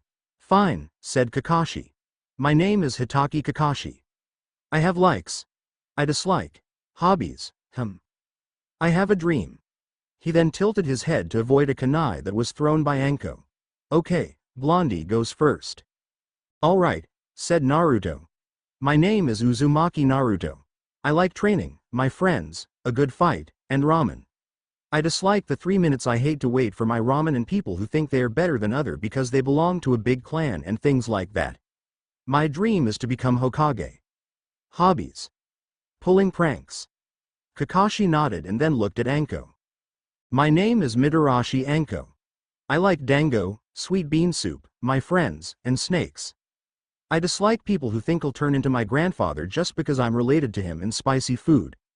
My dream is to become the next head of the Anbu torture and interrogation department. My hobbies are tea ceremonies and pranks that scare the living shit out of people. I still can't believe that you got into that, said Naruto. I can't believe that you like to garden, said Anko with a smirk. Naruto chose that moment to shut up. And last is Sasuke, said Kakashi as he ignored the other two. My name is Uchiha Sasuke. I have no likes or dislikes. I don't have a dream. It's more of an ambition. I want to kill a certain man. I thought so, thought Kakashi. So I got the two pranksters and an avenger. Well, now that that's out of the way, tomorrow we will be going on our first mission, said Kakashi. Survival training. We did those at the academy, stated an annoyed Anko. She was really beginning to dislike this guy. Her eye began to twitch once Kakashi began to laugh evilly in response. This isn't the kind of survival training that you're used to, he said. This is to see if you become genin. Hey, shouted Naruto. We already took the exam. Oh that, said Kakashi offhandedly. That was just to see if you could become genins. Out of the 27 students that graduated, only 33.3% will actually become genins. He paused for effect. All right then, be at training ground 11 at 6 a.m. sharp. Don't eat breakfast for else you'll puke. He smiled then left. I think I'm going to hate that guy, said Naruto. Anko nodded as Sasuke walked away. The next morning the three members of Team 7 made their way to the appointed training ground. Not seeing anyone, they decided to wait. And wait. And wait. Did I mention they waited? 4 hours of waiting later, Kakashi appeared in front of his student as a puff of smoke. Immediately following that he had to dodge another kunai that was thrown by Anko. Sorry I'm late, he said with an smile. I got lost on the road of life. The three of them had different reactions. Naruto had an eye twitch. Sasuke was glaring at the man. Anko just pulled out another kunai and threw it at him. Only this time it was aimed at his groin. Kakashi vanished and then reappeared near some posts and sent down some boxed lunches. Then he pulled out an alarm clock and set it near the lunches. When he turned to look at his students, he saw that Sasuke's eye was twitching. Naruto was gritting his teeth, and Anko was seeing red. What is that? Said Naruto as he pointed at the alarm clock. What we think it is? Kakashi nodded. And you're still late, growled Anko. How the hell did you ever get to be a jonin? You should know that this test ends for everyone at noon, said Kakashi as he ignored that last question. The three of them gasped. While they had been waiting for him, all of the other teams were most likely finishing up. Elsewhere. Where is Haruno? Said the Jonin sensei for Team 4. The other two just shrugged. Well, I won't tolerate this anymore. When you next see Sakura, tell her she is the reason you two were sent back to the academy. As for her, she's being bumped out of the program. Now that I have your attention, I will explain the rules. Kakashi pulled out 2 bells. All you have to do is get one of these bells from me before the timer sounds. I think you're missing one, said Naruto. There's only 2. That's right, Naruto, said Kakashi. There are only 2 bells. That means that at least one of you will fail. The person who doesn't get the bells will be tied to a post and is forced to watch everyone else eat. Also, that person will be sent back to the academy. As he said this, he was looking at both Naruto and Anko, as if he was trying to guess which one would fail. He then tied the 2 bells onto his side. Now, I want you to come at me with everything you have. Attack me with the intent to kill. If you don't, you will never pass. Begin. As soon as he said that, the 3 young shinobi vanished from sight. Over with Iruka and the Hokage, everyone's favorite scar-faced Chunin was looking over Kakashi's history with his genin teams. However, all he saw were the names of people he had failed and then kicked out of the program. When he reached the last page he read never passed a single student in his entire career. "Why did you assign Naruto under this man?" demanded Iruka. "I taught a lot of people who were sent to him and I know they would have become good shinobi. And look, they were kicked out." "I did it because it is the best way for Anko and Naruto to pass," said the old Hokage. "I don't get it," said Iruka. "How does putting them with Kakashi help them pass?" "I have long suspected that the council and Kakashi have come to some sort of agreement," said Sarutobi. "They want him to be Sasuke's sensei regardless of the consequences. If I am right, Kakashi has been failing his students on purpose so he would be free to be Sasuke's sensei. And since it's an all-pass or all-fail test, he can't just allow Sasuke to be his only student. And if he fails them, the council will be on his ass. They want Sasuke to become a good shinobi as fast as possible so he can revive his clan faster." "But if you're wrong then they still might fail," thought Iruka. "I have no doubt that Naruto and Anko will work as a team, but Sasuke is a different matter. He has the skills, but he lacks the mentality. He thinks of others as dead weight that will just get in the way. You'd sooner see Orochimaru doing a Kenkan dance than Sasuke working with others." Sarutobi stared at the young Chunin. "Never put that image in my head again," he said. "So Anko-chan, how do you want to do this?" asked Naruto quietly. They were hiding in a tree while staring at Kakashi who hadn't moved in the last half hour. "Well, first we need to know how serious he's going to be taking us," said Anko. "Most likely, he'll treat us like we're a joke. So if he does then we have the element of surprise. If he does take us seriously then we'll have no choice but to bring out the big guns." Naruto's eyes widened. "Not the big guns." "All right then," said Naruto. "I'll go first. If he isn't taking us seriously, then while I catch him off guard you can get his bells." Kakashi scanned the area. So far their ability to hide themselves was in the acceptable range. Now he just had to wait for them to come and try to take the bells. After all, why go out looking for them when they had to come to him? I wonder who will try first. As soon as he thought that, Naruto jumped in front of him. "Hey," said Naruto.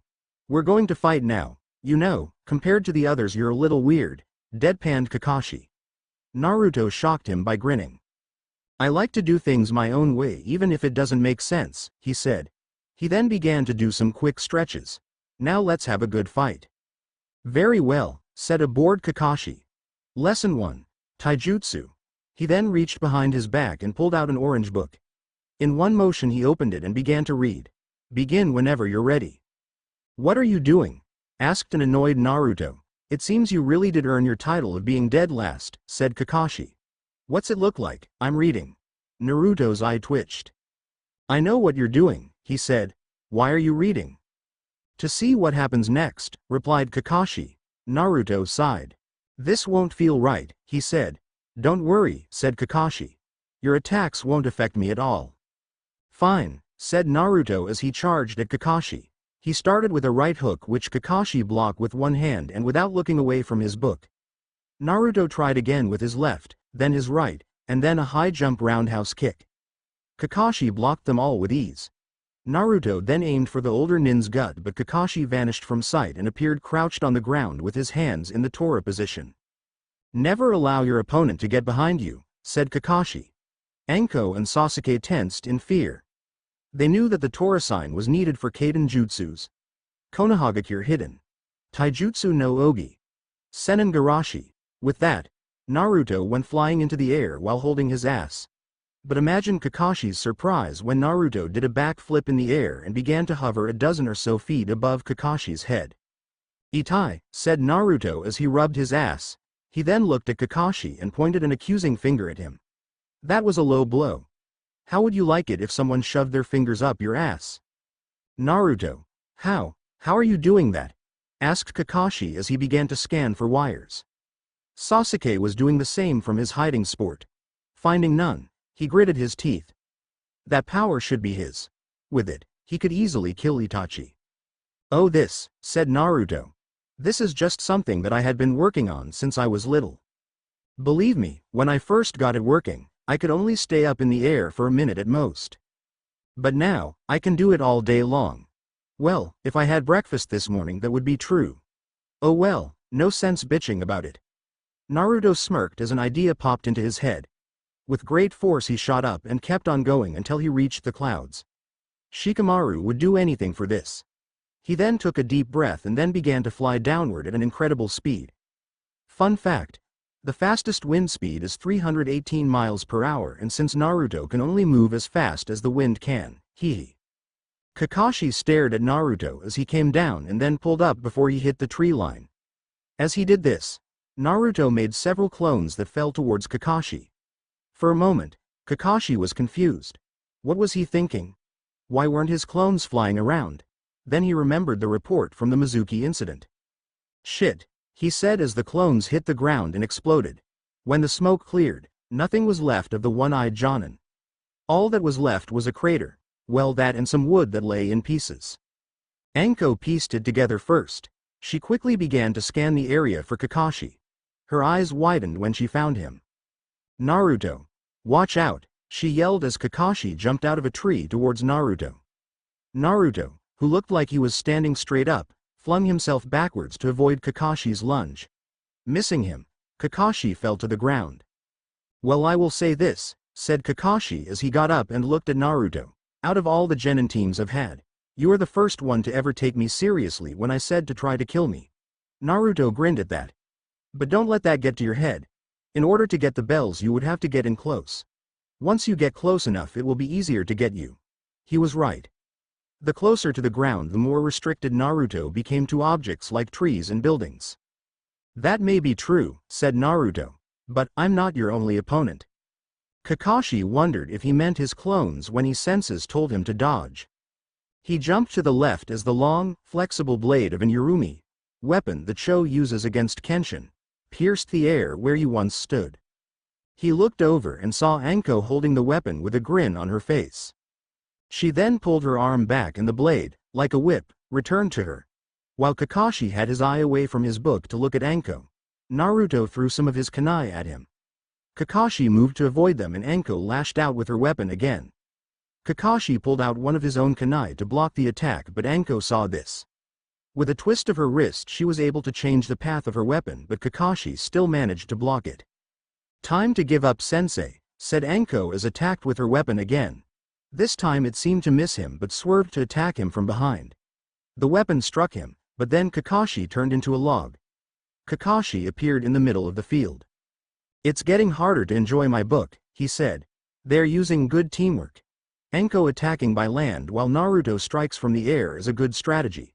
But that's not enough. I wonder how good Sasuke is. A sudden change in the wind caused Kakashi to look up at Naruto again to see him doing something strange. He was spinning his arm around until a small twister seemed to cover it. Hey sensei, said Naruto with a grin. Let me show you what I created without the help of the academy. The twister then got smaller, beginning halfway between his elbow and wrist to half a foot from his fist. Meet the jutsu that I perfected 2 years ago. C shot down towards Kakashi, who dodged it. However, he didn't get far enough away due to him misjudging the damage that it would cause. When Naruto struck the earth, Kakashi was blown away by the winds. Kakashi slowly got up a few yards from where he was thrown. That jutsu is like my Raikiri but with wind. He then noticed that Naruto hadn't taken to the sky again. He was panting and beginning to sweat a little. But it seems that he is running low on chakra. Not surprising considering he's been flying, using Bunshin Daibakuha, and now that Senpuken at half strength. I better end this. Time for lesson 2. Genjutsu, said Kakashi. He got up. He then did several hand signs and a few moments later, both Anko and Naruto looked like they were about to nod off. A few seconds after that, they were both asleep. My turn, said Sasuke as he appeared to challenge Kakashi. I'm not like the others. Now it's time to see what the number 1 rookie can do, said Kakashi as he put away his book. As the two began to fight, Sakura was watching them and cheering for Sasuke in her mind. By the look of her, she had been watching him and only him since he got to the training field. She then held her breath when Sasuke touched a bell, but failed to take it. As he got up, he began to make hand signs. That looks like an advanced jutsu, thought Sakura. No one just out of the academy can do something like that. Not another one, thought Kakashi. Kaden. Gokakyu no jutsu. With that, Sasuke unleashed a large fireball on his sensei. When the attack ended, he saw nothing of the one-eyed Jonin. Then hands grabbed him from the ground and pulled him under while saying, "Doden. Shinju Zanshu no Jutsu." Soon Sasuke was just ahead. A few minutes later, he heard the sound of the alarm. "Time to decide their fates," he said with an eye smile. "Hey Hinata-chan," yelled Naruto when he spotted Hinata on the streets. Said girl turned around and saw Naruto and Enko walking towards her. They were both grinning slightly. "Naruto-kun. Enko," she said, "how did your exam go?" "We'll tell you over ramen," said Naruto as his grin got a little bigger. Hinata nodded and the three of them headed towards Ichiruka's ramen. Hyuga Hanabi was at that moment walking home. As she walked she would let out a small sigh every few minutes. Her flower arrangement class had bored her to death. Again. It wouldn't have been as bad if she wasn't the only person in the class that was under 15. Hell, she was the youngest person in that class by at least 10 years. Most of the other people in the village waited for their daughters to get into the academy to being stuff like that. But Hyuga Hiyashi would never stick her in a public class since she was the clan's heir. The young Hyuga's days followed the same pattern. She would get up early and do some light sparring. Then she would have breakfast before going from one lesson to the next. Then she would go home and eat followed by a half-an-hour break. Then it would be more sparring and then finally sleep. Today she was lucky that the rest of her afternoon classes were cancelled for various reasons. As Hanabi walked she saw other kids her age playing. She envied them. She knew that she had a duty to her clan, something that her father never let her forget, but still she wanted to be part of the crowd.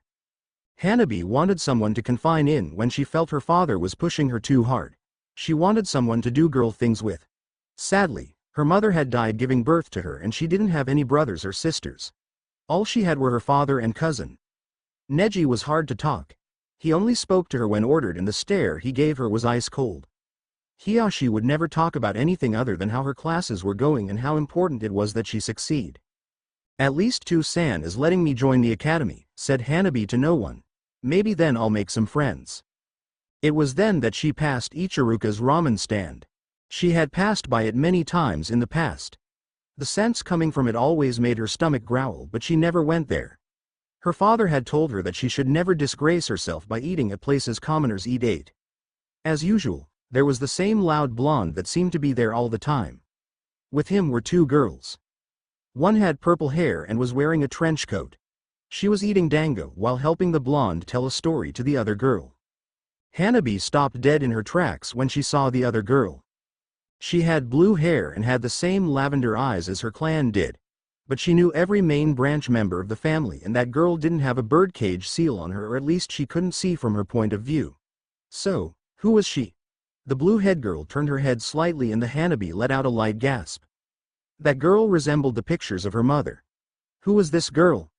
This was something that Hanabi had to find out. So she went across the street and began to spy on them. "So how did you pass?" asked Hinata after they told her about the genjutsu. "Well, he kind of just passed us," said Anko as she took a bite of her dango. Naruto nodded as he slurped his ramen. Flashback: Kakashi had placed all three of the genins in front of the posts. Sasuke began to brush off the dirt on his clothing as Naruto and Anko were released from the genjutsu.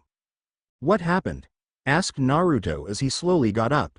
"You passed," said Kakashi with an eye smile. Sasuke gave him a look of superiority. Naruto and Anko on the other hand looked confused. "Ah, sensei," said Naruto first. "Not that I have a problem or anything about this, but why the hell are you passing us?" finished Anko. "We did get the bells." "That's true," said Kakashi, "but that wasn't the real test. The bells were a distraction so I could see how you all worked as a team." He looked at Anko first. "You seemed more interested in killing me for some reason." Anko let out a low growl as he moved over to Naruto. "You just wanted to fight." Naruto scratched the back of his head as Kakashi then looked at Sasuke. "Sasuke here thinks that the two of you are a burden that would hold him back." Both Anko and Naruto snorted at this. "However, 2 out of the 3 of you managed to work as a team. So I have decided that you all pass. Naruto and Anko may go. Sasuke, I want to talk to you." End flashback. "Wow," said Hinata as they finished the story. "I'm glad you both passed. But, I wonder what he wanted to talk to Sasuke about." Hopefully he's telling Sasuke that he isn't the center of the universe, said Anko before drinking some tea. If chakra was equal to one's ego, that guy would be beyond cage level. That's true, said Naruto after finishing his 5th bowl. It might hurt us later on. Especially when he runs into someone later on that he is no match for. He'll underestimate the guy and then we'll all have to pay. Over with Sasuke, he and Kakashi were doing some light sparring.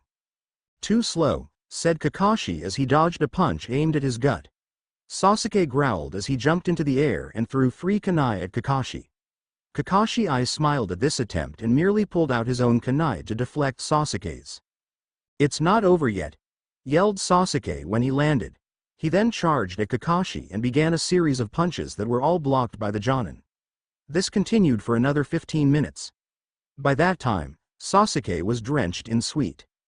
Let's end it here, said Kakashi looking fresh as a daisy. From now on, after we do team training and missions, we will do one-on-one training once everyone else is gone. Why? Demanded Sasuke. Do you think that I am that weak? Sasuke, said Kakashi calmly. I know all about your goal to kill Itachi. At this moment you wouldn't last 1 minute against him. Sasuke let out a growl and narrowed his eyes. While Naruto does know some interesting jutsus and Anko has her own impressive skills, they will be no match for you once you active your Sharingan. Once it has been fully awakened you will be in a position to copy their styles and jutsus for yourself. Sasuke smirked at this. Is that why Yosuke Sasuke? Perhaps, said Kakashi with an eye smile. I will admit that I am curious to how the Senpuken works. Then Kakashi became serious. Alright, I want you to get some rest. Tomorrow will be a big day for you. Say Hinata-chan, would you like us to walk you home? Asked Naruto as they left the ramen stand. Anko gave the blonde a bump on the head. Baka, she said. Don't go volunteering me to do stuff. She then gave him another bump on the head. Besides, she's a big girl. I'm sure she'll be alright. Anko then turned to the former Hyuga and smirked. Right, Hinata? When Naruto had first asked her if she wanted to be walked home, Hinata's face turned bright red. However, after what Anko said, it was red for a different reason. Anger. She wanted Naruto to walk home with her. However, after what Anko said, asking him to do that might make her look pathetic. Hinata knew why she was doing this. Anko also had feeling for Naruto. How did she know this? It was simple. Hinata accidentally stumbled upon Anko's pink diary with unicorns on the cover one day while she was at her place. Since then, whenever she got the chance, she would sneak a peek. It turned out that Anko had developed feeling for him about a year ago. Not surprising since they were always together and that they had the same personality. One thing they would agree on was that they didn't want to share the blonde. That's true, said Hinata with a smile of her own. But since Naruto-kun did make the offer, I would be happy to accept. Hinata then went over to Naruto and grabbed one of his arms. She then held onto it tightly while blushing madly. After all, that is what a gentleman does. Right, Naruto-kun? I guess so, said Naruto nervously, having no idea what was really going on. Anko puffed her checks. Fine, said Anko. Let's walk her home. As the three left, Hanabi came out of her hiding place from across the street. Who is she, thought Hanabi? If she were from the Branch family she would have had the seal on her forehead. But she doesn't. Who is this, Hinata, and why do I feel as if I know her? The training of Team 7 began the next day. Kakashi told them to be at the bridge near the training grounds bright and early and then show up 3 hours later. That was when training began. For Naruto, it was less than impressive. Kakashi told him to sit on top of a post with his legs crossed and placed a book on his head. He was to remain like that until Kakashi told him to stop. When Naruto asked why, Kakashi told him it would help with his balance and patience. Anko received a lesson that was meant to teach her patience as well. Basically, Kakashi dumped a bag of rice on the ground and told Anko to pick it up one piece at a time with chopsticks. One could only imagine their fury when they saw Sasuke's training. It would start out with light sparring where Kakashi would point out flaws in the boy's form. Then he had Sasuke do some strength-enhancing exercises. After that, the team would be given a half-hour lunch break and then some team sparring. However, Kakashi would place restrictions on Naruto and Anko while Sasuke could go all out. He told the two of them that they had to learn how to deal when their best wasn't available and to better see their flaws. In truth, however, Kakashi felt it would better help Sasuke if they trained this way. From their spars, Kakashi noted that Naruto wasn't as fast without his flying powers. Anko proved to be skilled with or without her weapons. However, it hurt her when she couldn't use a single jutsu and Sasuke could. After that, the team would do missions or, as Anko would call them, chores. Cleaning people's yards, racking yards, finding lost pets, unclogging toilets, they did it all. Yeah, their shinobi skills were really being used. So, time went by. The only one who had any change in their training was Sasuke. Naruto and Anko did the same thing day after day. After a while Naruto got fed up with this and tried using his cage bunshin with a henge so he and Anko could do something else. However, it did not fool Kakashi who tied them to posts. So from then on they trained after the team left with whatever daylight was left. As for Sakura, she was kicked out of the shinobi program forever. As her former teammates really wanted to beat her to a bloody pulp they couldn't. Sakura was now a civilian and they were still shinobi, sort of. If they did, they would be punished and would lose their chance at becoming full genins themselves. Her other old classmates looked down at her with disdain, feeling that she had just wasted their and her time. Ino just shook her head when she saw her and walked away. After the exam, Sakura got a job working in the library. She was placed in the basement where she had to preserve newspapers and clean books. And that's enough of her for now. Later, "Well done Team 7, said the old man after they had returned from bringing back Tora. "We have a couple more missions for you." He begins to shift through his papers. "We have picking up dog poop, weeding gardens, cleaning my garage, helping old ladies cross the street, and—" "No," shouted Naruto. "Make that a hell no," said Anko. "I tired of all these chores Oji-san," shouted Naruto. "Don't you have any real missions?" "For once I agree with the Dobi," said Sasuke. "I demand a mission that is more challenging and worthy of an Uchiha." "Stop acting like children," said Iruka. "Team 7 has only been active for about 2 months now and you 3 are still to green. Till we feel that you are ready you will be given simple missions." "Come on Iruka-sensei," pleaded Naruto. "No," said Iruka. "Any higher level missions are too dangerous for you and that is that." At that moment the Hokage stepped in. "Allow me to explain," said the Hokage. "Missions are based on a letter system with a being at the top and D at the bottom. A-ranked missions are for Jonin and Anbu. B-ranked missions are for rookie Jonin and high Chunin. C-ranked missions go to Chunin and experienced Genin. D-ranked missions are for you rookies so that you can work on teamwork. We will get the occasional S-ranked mission, but that's not for you to worry about." "But how are you supposed to know when we are ready for something when we don't do anything to prove it?" demanded Anko. "We could hunt down that stupid cat for years and it would show how well we can perform on a higher ranked mission." "Isn't there a mission that we can do?" asked Naruto. "We're not asking for an assignation mission or anything major, just a chance to prove that we can do something more than what we are doing now." The Hokage took a drag. He hated to admit it but they had a point. Perhaps it was time for them to see the real world. "Very well," said the Hokage. "We do happen to have a mission that Team 7 would be able to do. It is a simple escort mission." "Cool," said Naruto. "What kind of escort are we doing?" asked Anko eagerly. "Are we protecting some daimyo? Or maybe a princess?" asked a hopeful Naruto. "Easy," laughed the Hokage. "I was about to introduce him. You may come in now."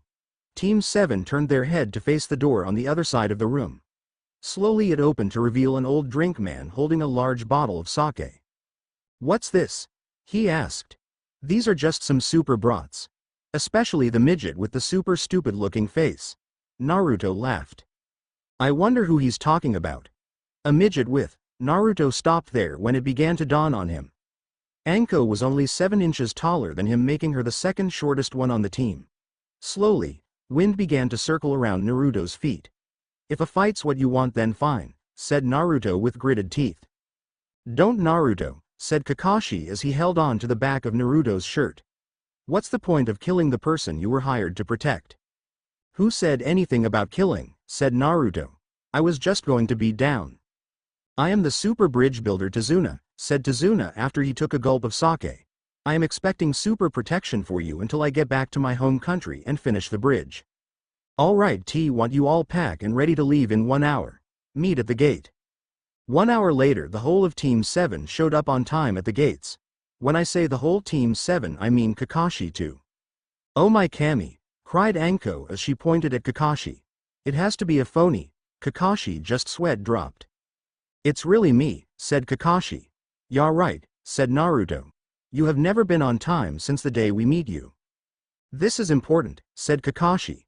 "And we aren't?" thought Team 7 as one. "Hey, they're acting like a team." "All right, let's go," cheered Anko and Naruto. A few minutes later, Tazuna looked a bit worried. "Why are you so excited?" asked Tazuna. "Well, I have never left the village," said Anko. "The only place I have ever been to outside of here is AIM," said Naruto with a large grin. Kakashi raised an eye at that. He didn't know that. But then again, he never read Naruto's file. "Are you sure these brats can handle this?" asked Tazuna to Kakashi. Kakashi chuckled a bit. "Don't worry," said Kakashi. "They may be just a bunch of rookies, but I have been training them very hard." Anko and Naruto turned around to glare at Kakashi. "And if things go wrong, I will step in and take care of things myself. I am a Jonin after all." "I hope so," said Tazuna as he and Team 7 left the village. "We're incredible," said Naruto as they walked. "Anko-chan is going to be the next head of the Anbu torture and interrogation, and I'm going to be the Hokage someday. Just you wait and see. I'm Uzumaki Naruto, so remember it." Tazuna just took another gulp of his sake.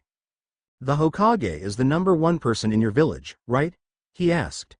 "I doubt that someone like you could ever make it to Hokage." "Shut up," said Naruto.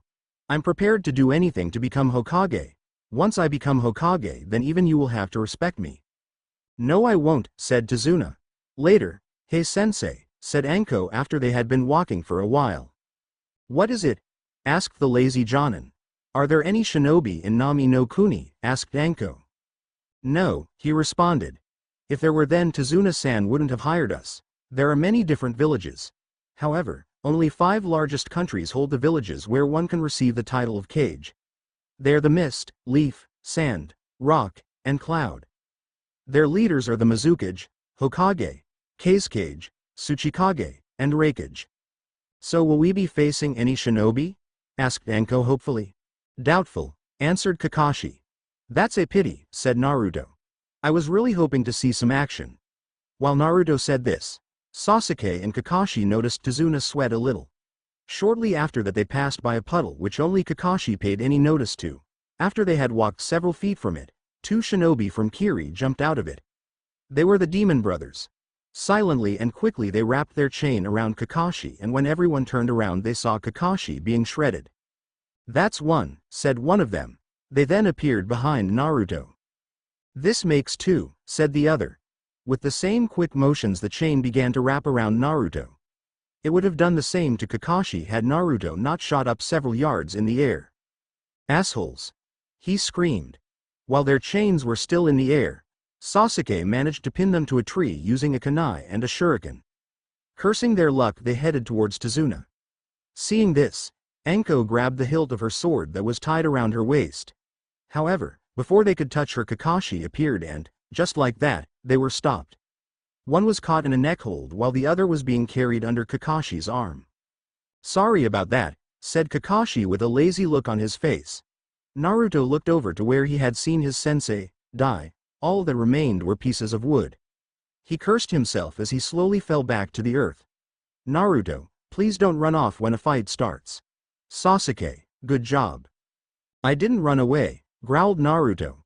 "I was avoiding being killed and—" "That's enough, Naruto," said Kakashi. He then turned to Tazuna. "Tazuna, why did you lie to us?" "I don't know what you're talking about," said Tazuna. "The reason I didn't take this idiots out earlier was because I wanted to see who they were really after," said Kakashi. "They were after you. You hired us to protect you from bandits and things like that, but protecting you from shinobi is at least a B-ranked mission. So tell why you lied to us." "I guess I might as well tell you," said Tazuna with a sigh. "There is an evil businessman named Gato who is after me. Publicly, he owns a shipping company, but that's only a cover. He's a smuggler and drug dealer. He came to Wave a few years ago and took over the country. He controls all the ports and has caused our land to become isolated and impoverished." "So why is he after you?" asked Naruto. Because I'm building a bridge, said Tazuna.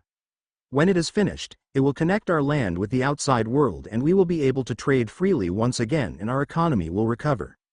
So, if you knew this, then why didn't you ask for better ninjas? Asked Anko. Too expensive. If I told them all of that, then I couldn't afford you guys. Please, I'll pay you all back once our economy recovers. I don't see why we should, said Kakashi. It's not our problem, and since you lied to us, that means that the mission is terminated. No way, yelled Naruto. Come on, this is our first real mission and you just want to walk away? No, said Sasuke with a smirk. You would rather fly away. I wasn't flying away, Teme, shouted Naruto. If I hadn't done that I would never have seen. Stop it, Naruto, said Kakashi as he rubbed his head. We now have to decide on what to do. Please help us, said Tazuna. But, if you don't, my daughter will hate the leaf forever and my super cute grandson will cry. Kakashi's sweat dropped. Fine, we'll help you, said Kakashi with a sigh. Hey Naruto, said Anko as she walked over to him. What were you trying to say earlier?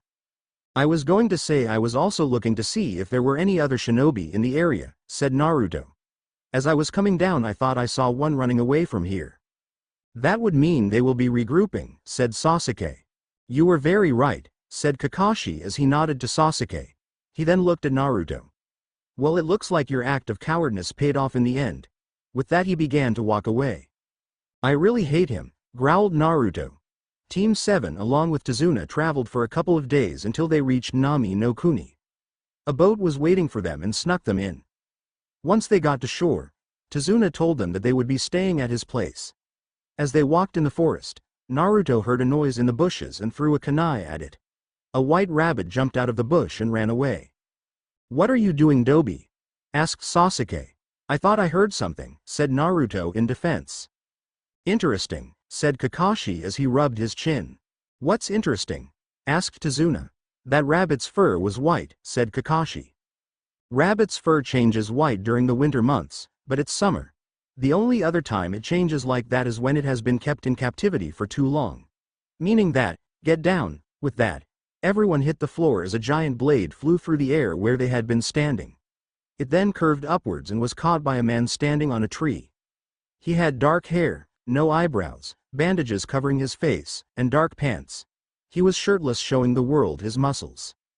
Well, so these are the people who defeated the Demon Brothers, said the man with amusement in his voice. Momochi Zabuza, I never thought someone like you would sell out to Gato, said Anko. Kakashi no Sharingan, I am honored that you have heard of me, said Zabuza. My target is only the old man, so if you don't want to die then just step away. Sorry, but that is not possible, said Kakashi as his hand went to his forehead protector. He then turned his attention to his team. I want you all to get into a defensive formation around Tazuna. Keep him safe and don't get involved with his fight. He then lifted his protector and revealed his Sharingan, Zaba's. Ah, the Sharingan already, I am honored, said Zabuza. Naruto then raised his hand as if he were in class. This may be a bad time, he began, but what is the Sharingan? The Sharingan is a dojutsu, said Sasuke. It allows the user to see through all genjutsu, taijutsu, and ninjutsu and then cancels their effects. But that's not their only ability. That's correct, said Zabuza. The really scary thing about them is that they can copy any opponent's jutsu. So that's how you were able to copy over 1,000 jutsus, said Naruto. Slowly a fog began to roll into the area. Let's cut this chit-chat, said Zabuza. Hand over the old man. Naruto, Sasuke, and Anko got into a formation to defend Tazuna. Looks like I have to defeat you then. Every well. Zabuza then jumped into the water and said, Ninpo. Kirigakure no jutsu. With that, the mist was now everywhere. Be careful, said Kakashi. Zabuza is a master with the silent killing technique. Just like it sounds, he can kill you without making a sound or any other way of sensing him. Most likely, you'll be dead before you realize it. Also, I can't use my Sharingan to its fullest due to the mist. So keep your guard up. He paused so they could absorb this information. But if you fail, you'll only die. No big deal really. What the hell? Growled Anko. 8 points, said Zabuza from all directions. Liver, lungs, spine, collarbone, jugular vein, larynx, kidneys, heart. So many wonderful choices. Kakashi, who was getting tired of this, flared up his chakra to dispel this mist. What a powerful killing intent, thought Sasuke. If I make a single mistake, I'll die. I can't stand this. I'd rather kill myself than take this much longer. Before he could carry out his plan, Kakashi spoke to him. Don't worry, Sasuke, he said. I won't let anything happen to you. His eyes then widened when he saw that Zabuza had appeared in the middle of their defenses. Using his speed, Kakashi raced over to them, knocking them down, and embedding his kunai into Zabuza's chest. The three genins stared at Zabuza as his chest dripped water. Behind you, sensei, called out Anko. As Kakashi turned around, the Zabuza he had stabbed turned into a puddle of water as the real Zabuza cut him in half. Zabuza looked very pleased with himself until Kakashi turned to water. Amizu Bunshin, said Zabuza in shock. He must have copied it even in the mist. Then he felt a kunai press against his throat. This is the end, said Kakashi. Zabuza just chuckled. Is it? He asked as he turned into a puddle of water and the real one appeared behind Kakashi. I don't think so. With that, the real Zabuza swung his sword in an attempt to cut the real Kakashi in half. Kakashi ducked, but Zabuza used the momentum of his swing and turned it into a kick that sent the real Kakashi into the water. As Kakashi slowly began to climb onto the water's surface, Zabuza made same hand signs and said, Surio no Jutsu. Kakashi was now trapped in a sphere of water. Shit, said Kakashi in the water prison. Don't worry, Kakashi, said Zabuza. I'll finish you off later. First, Mizu Bunshin no Jutsu. You three are just brats, said the water clone as it appeared on dry land. A shinobi is only a shinobi when he has gone through many life and death situations. You're just a bunch of brats playing dress up.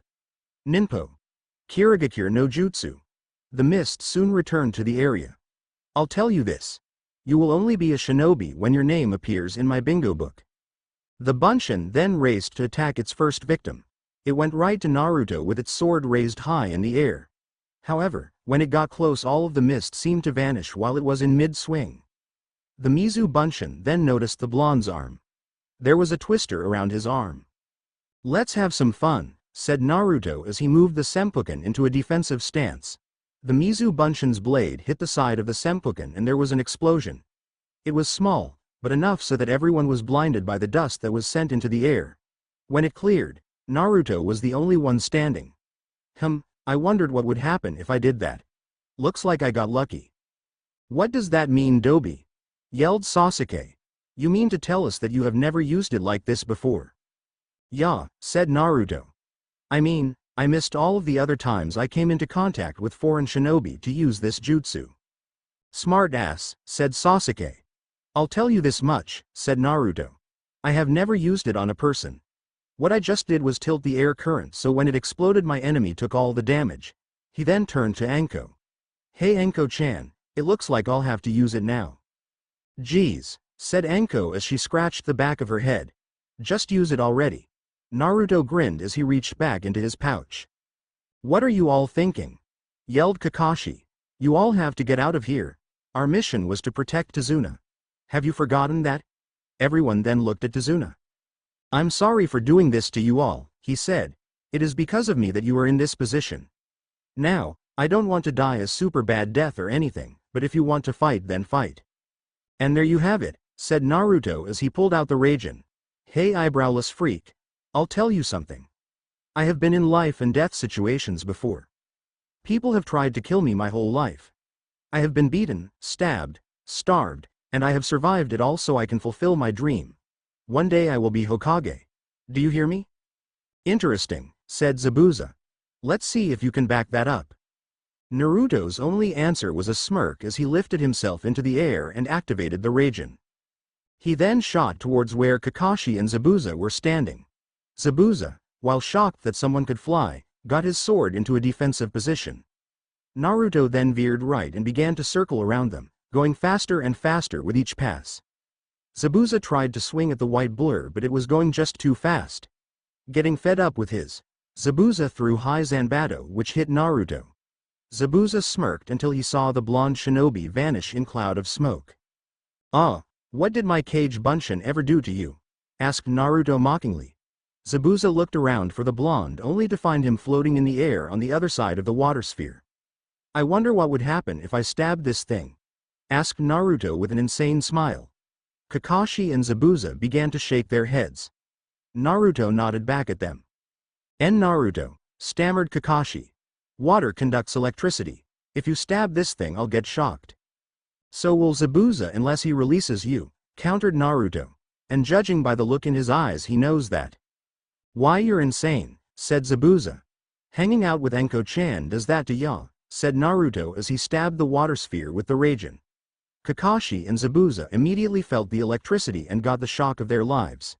After a moment, Zabuza let go and released Kakashi. I hate that kid, said Zabuza. Smoke was coming off of his entire body and there was that faint smell of burnt flesh. What the hell have you been teaching him? I never taught him that, groaned Kakashi, who was kneeling on the water. Like Zabuza, Kakashi had smoke coming off his body and smelled like burning flesh. You haven't taught me anything, deadpanned Naruto. Now, where is my thank you? Why the hell should I thank you? Yelled Kakashi as he turned to face Naruto. I broke you out of that prison, said Naruto. You could have killed me, yelled Kakashi. But I didn't, said Naruto with a grin. Kakashi turned back to Zabuza. When we get back to the village, I'm going to have a talk with the Hokage about this, he said. As for you Zabuza, the same trick won't work on me twice. We'll see about that, said Zabuza. They then began to fight once again with Kakashi copying Zabuza's every motion. Naruto flew up into the air in case Kakashi got stuck again. As they fought, Naruto noticed something in the trees. It looked like someone in a mask from Mizu was watching them. Naruto kept an eye on this person until he heard Kakashi say, Sweden. Daibakufan looked down to see Zabuza being blasted by a large blast of water that sent him into a tree. Can you see the future? Asked Zabuza as Kakashi stood above him. Hi, said Kakashi as he pulled out his kunai. And your future is death. It was then that two senbon's needles stuck Zabuza in the neck. After everyone was done with their looks of surprise, Kakashi went over to check out Zabuza. He's dead. Thank you for your assistance, said the masked person as he came out of hiding. I was afraid that I would not be enough to take down the legendary demon of the bloody mist. The person then gave them a bow. An oinin, said Kakashi. What's an oinin? Asked Naruto as his feet touched the ground. They are a group that hunts down traitors that abandon their villages, said Kakashi. They are to kill them and then dispose of the body so that their village's secrets won't fall into the enemy's hands. That is correct, said the oinin in a very feminine voice. Now I must dispose of the body. The oinin then vanished and then appeared next to Zabuza. Carefully, the oinin picked him up and the two vanished. That was super good work, said Tazuna. Let me take you back to my home for some super sake and some rest. Hi, said Kakashi. He then noticed that something was missing. He felt his pockets and noticed that his Icha Icha book was missing. That bastard stole the precious. A moment later, Kakashi fainted due to fatigue and shock. Kakashi slowly opened his eye and stared up at Tsunami. About time you woke up, she said. She then turned her head towards a flight of stairs. Hey, he's awake, she said in a slightly louder voice. A moment later Kakashi heard the sounds of several footsteps. Soon, he was greeted by the faces of his students and Tazuna. Slowly, Kakashi moved into a sitting position and looked around. If his guess was right, he was in the living room of house that Tazuna lived in. There was a flight of stairs that told him this was a two-story building. He could see the kitchen that was empty except for a table, some cabinets, and a few modern connivances. The furniture looked old and patched up. It looked like Tazuna wasn't kidding about being poor. Good to see you up, said Tazuna. Don't worry, you're safe here in my daughter's home. I doubt that Gato will send anyone else after you defeated that Jonin. Maybe, said Kakashi with an air of uncertainty. He then looked at his students. You all have done well. But Naruto, you shouldn't harm your allies or argue with your sensei in those kinds of situations. Don't you think you're being a bit hard on him? Asked Tazuna. He did get you out of that mess after all, and besides, you won. He could have gotten us all killed, said Kakashi. Naruto was about to say something when a new person entered the room. Ah, Inari, said Tazuna as he looked over at the boy. He was wearing green overalls and a blue shirt. On his head was hat. Everyone, I would like you to meet my super grandson Inari. Inari. These are the people who risked their lives to save me. There's no point, said Inari. To what? Asked Enko with a raised eyebrow. What you are doing, answered Inari. No matter what you do, Gato will kill you, and with that he turned around and headed out the door. Inari, wait, cried the boy's mother as she raced out the door after him. Humph, said Sasuke. Took the words right out of my mouth, said Enko as she crossed her arms. Naruto said nothing but gritted his teeth. Never mind him, said Kakashi as everyone turned their attention back at him. Right now we have more important things to worry about. The more I think about it, the more I believe that Zabuza is alive. But we saw him die, said Sasuke. Think about it, said Kakashi. An Oinin is in charge of disposing of the nuke nin's body. But instead of doing it right then and there, he moved the body. Also, consider the weapon that he used. Senbon needles don't do that much damage. But an Oinin has knowledge of the human body so that he would know where all the weak points are. He could easily hit a nerve that could put someone in a dead-like state. That said, I believe that they are working together. Don't you think that you are overthinking this? Asked Tazuna. Kakashi shrugged. I'd rather train them from something that won't happen than to not train them for something that will happen, replied the Cyclops. Besides, I want my book back. Everyone's sweat dropped as he ruined the moment. Over in an open field, Haku examined the body of Zabuza. After a few minutes she then unwrapped some tools and selected something that looked like tweezers. Slowly she moved the tool near the man's neck in an attempt to remove the needles. However, Zabuza woke up and pulled them out himself. You really shouldn't do things like that, said Haku as she took off her mask. Those needles were in deep. You could have seriously put yourself in danger. Also, reached into the large man's pants pocket and pulled out an orange book. If you have time to grab something like this, then you have time to kill your opponent. Shut up, stammered Zabuza as he tried to get the book back. It was bad enough that the girl was scolding him like a child, but finding out he had porn was even worse. She just didn't understand that he was a man with needs. And since they were on the run, he couldn't stay in one stop long enough to meet a woman. So that book would have to do. Unfortunately for him, Haku wouldn't let him get his hands back on the book. I would have had him if it wasn't for that Gaki with the Raijin. Oh, said Haku with interest. So that was the Raijin. I always wondered what it looked like. The Raijin, said Zabuza as he continued to try and grab the book. One of the 5 great elemental weapons. Each one, like the cages, represents one of the 5 great shinobi nations. I had heard that that sword had been returned home. But I never thought that a kid would have it. A flying kid at that. Now I have one more reason to go after the bridge builder. With that weapon I will be one step closer to reaching my goals. The Raijin or the blonde? Asked Haku. Maybe both, said Zabuza with a grin. He could see it now. The blonde could fly into the village and drop exploding tags all over the place while he snuck in. Then with the Raijin he could kill the Mizukage and take his place. Well, you're not doing it anytime soon, said Haku in her serious voice. It will take at least a week for these wounds to heal. She then smiled sweetly at Zabuza. But don't worry, my cooking will speed things up a bit. Zabuza began to sweat bullets when Haku said that. She was an amazing shinobi but was useless in the kitchen. The last time she had made him anything he could have sworn that it blinked at him. And now, in his weakened condition, he couldn't escape. Personally, he was wishing that Kakashi had gotten to him first. Elsewhere, Team 7 made their way into the woods with Kakashi on crutches. The Jonin's 3 students walked ahead of him while he talked to Tazuna, who had come along just in case. Hey Kakashi, do you have a problem with the super midget? Asked Tazuna. No, answered Kakashi. Why do you ask? Well, I've seen you put him down several times, said Tazuna as he took a swig of sake. You just seem harder on the boy. I see, said Kakashi. I wouldn't expect you to understand, but Naruto doesn't interest me that much. He's a dreamer with a few good jutsus with nothing else really going for him.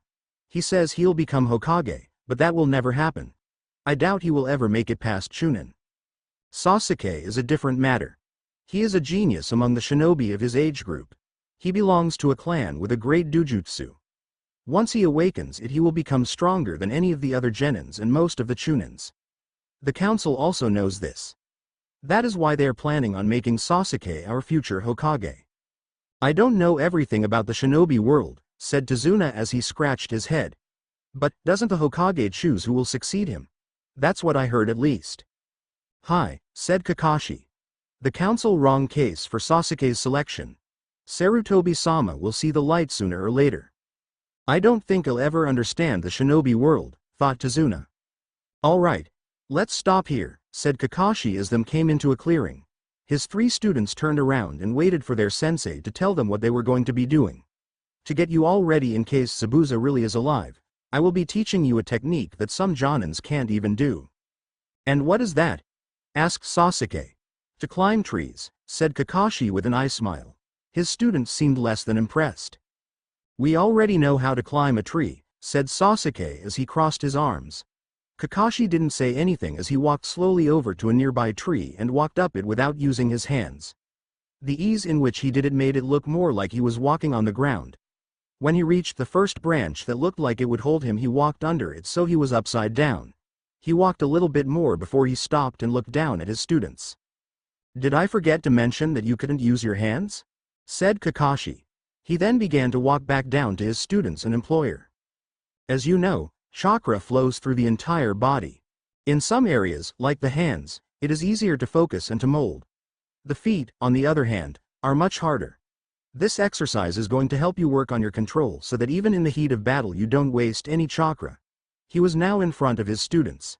He reached into his kunai pouch and then pulled out 3 which he then tossed to his students. Use these to record your progress.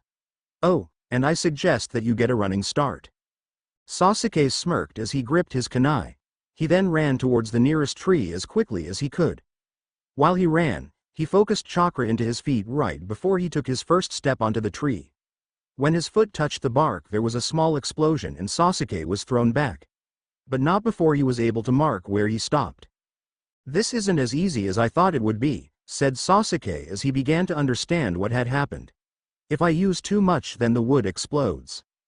Hi, said Kakashi. And if you use too little then you slip right off. In order to do this you need a precise amount. He then looked over to where Naruto and Anko were and found them walking slowly up their tree with their hands in the pockets. A look of shock came on Kakashi's face while Sasuke's became distorted in anger. Kakashi had a feeling that Naruto already knew how to do this, but not Anko. As Naruto walked down he saw the look on their faces and smirked. What? Asked the blonde. I've known how to do this for years. I showed Anko-chan how to do it in our second year. I see, said Kakashi as he ignored Sasuke's growl. Alright then, we are going to have to make some changes. I had planned on having all 3 of you do this for the week, but seeing this means that 2 of you need other things to do. Sasuke, I want you to keep working on this until you have mastered it. Naruto, when Sasuke is done I want you to teach him one of your jutsus. Like hell I will, yelled Naruto. Kakashi just gave the boy a lazy look like he didn't care. Naruto, he said firmly, this is not a request, it's an order. I would do it myself but I'm in no condition. And I don't want you to teach him anything useless like the Oiroke no Jutsu that I have heard about. Naruto balled up his fists so tightly that they began to bleed. Kakashi saw this but said nothing as he turned to Anko. You will be on guard duty starting tomorrow. But what about my training? She demanded. Train while you guard him then, said Kakashi as he turned around and began to walk away with Tazuna. As he walked with Tazuna, Anko gave him the one-figured salute. So, said Tazuna once they were out of range. Explain to me how that super brooder is the best when he needs the help of the hopeless dreamer. Kakashi groaned. Just show me where I can get a new book, he said. Tazuna sighed. I'm sorry to say this, said the old bridge builder. But Gato hogs all of those books. There's not a single one in this country. At that, Kakashi screamed. Team 8 stood before the Hokage as they finished their debriefing. Since Team 7 left there had been an increase of available mission. D-ranked mission were few since most people figured that they would just save some money and do them themselves. However, the ones that were given out were the ones that no one really wanted to do. That was just how it was. Good job Team 8, said the Hokage as he smiled at them. The daimyo's wife is very pleased to have her cat back. Again. Now, I have several other missions that I could give you. He paused there simply for the effect. What do you mean by could give? Asked Kurenai. Today Team 8 will be going on its first C-ranked mission, said Sarutobi. The Nami shipping group has been hit by a number of pirates lately and has lost their last several shipments. To correct this, they have put out posters looking for people to act as guards and have asked us for additional assistance. We will be paid the usual and you will be getting a tip of 1,000 ryo for each pirate that you kill or capture. Where is the ship heading? Asked Kurenai. The ship is heading to a small island near the former Uzu no Kuni, replied the Hokage. In reality, he had wanted Team 7 to go with them, but his concern for the reaction of Naruto's tenet caused him to reconsider. After all, Kyuubi was the one who was responsible for that land's destruction. The pirates don't usually attack ships in that area since few venture to that area, so it should be safe. Once you get to the island you will begin your next mission. We get 2 C-rank missions, exclaimed Kiba. What's the other one? Yoruichi-san will inform you of the details when you reach the island, said Sarutobi. He then looked at Hinata. Yes, she will be joining you on that mission. You leave in 1 hour. You heard him, said Kurenai as she turned to her students. Be at the north gate in 1 hour. The genins bowed before the Hokage and then rushed out the door to get ready. Once they had left, Kurenai turned to the old man and stared at him. I want to know what this second mission is about before I send my team into it. And why are we meeting up with Yoruichi? The Hokage seemed to ignore her as he pulled out his pipe. He lit it and then took a long grab. He studied the woman before him for a while before taking one last drag. Very well, he said. You can't tell anyone about this mission. You and your team are to protect Hinata while Yoruichi attends her clan's meeting. Kurenai blinked in confusion. That had not been what she was expecting. Wouldn't she be safer in the village? She asked. I had better explain, said Sarutobi. As you know, Yoruichi is the niece of the current daimyo. For most of her early life, she was pampered and brought up to be one of the nobles.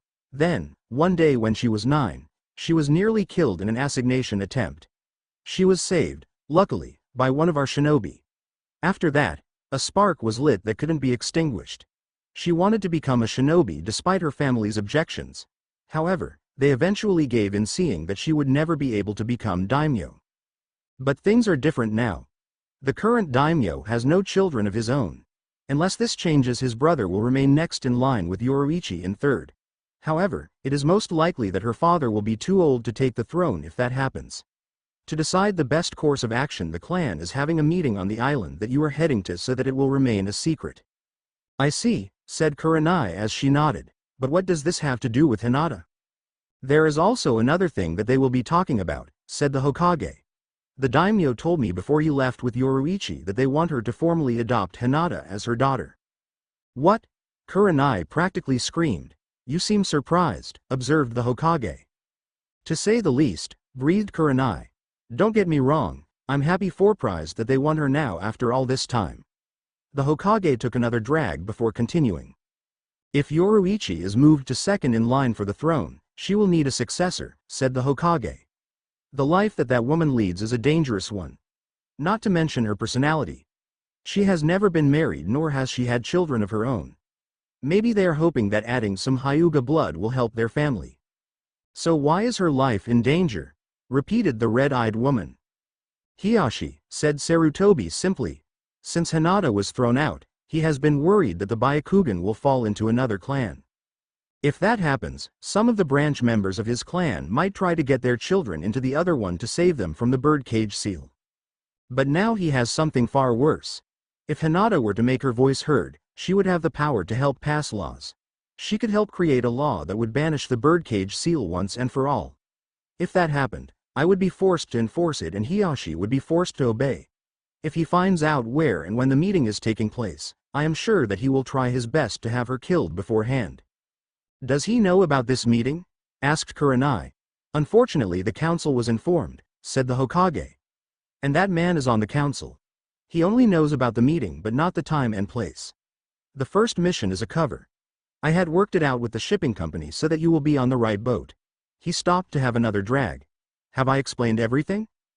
Hi, she said as she turned to leave. After all, she had to get ready to. Naruto was lying on his back on a thick tree branch on the other edge of the clearing where Sasuke was training. His hands were behind his head acting like a pillow. Anko had gone on her own to work on some snake jutsus while muttering something about lazy senseis. At least things were quiet.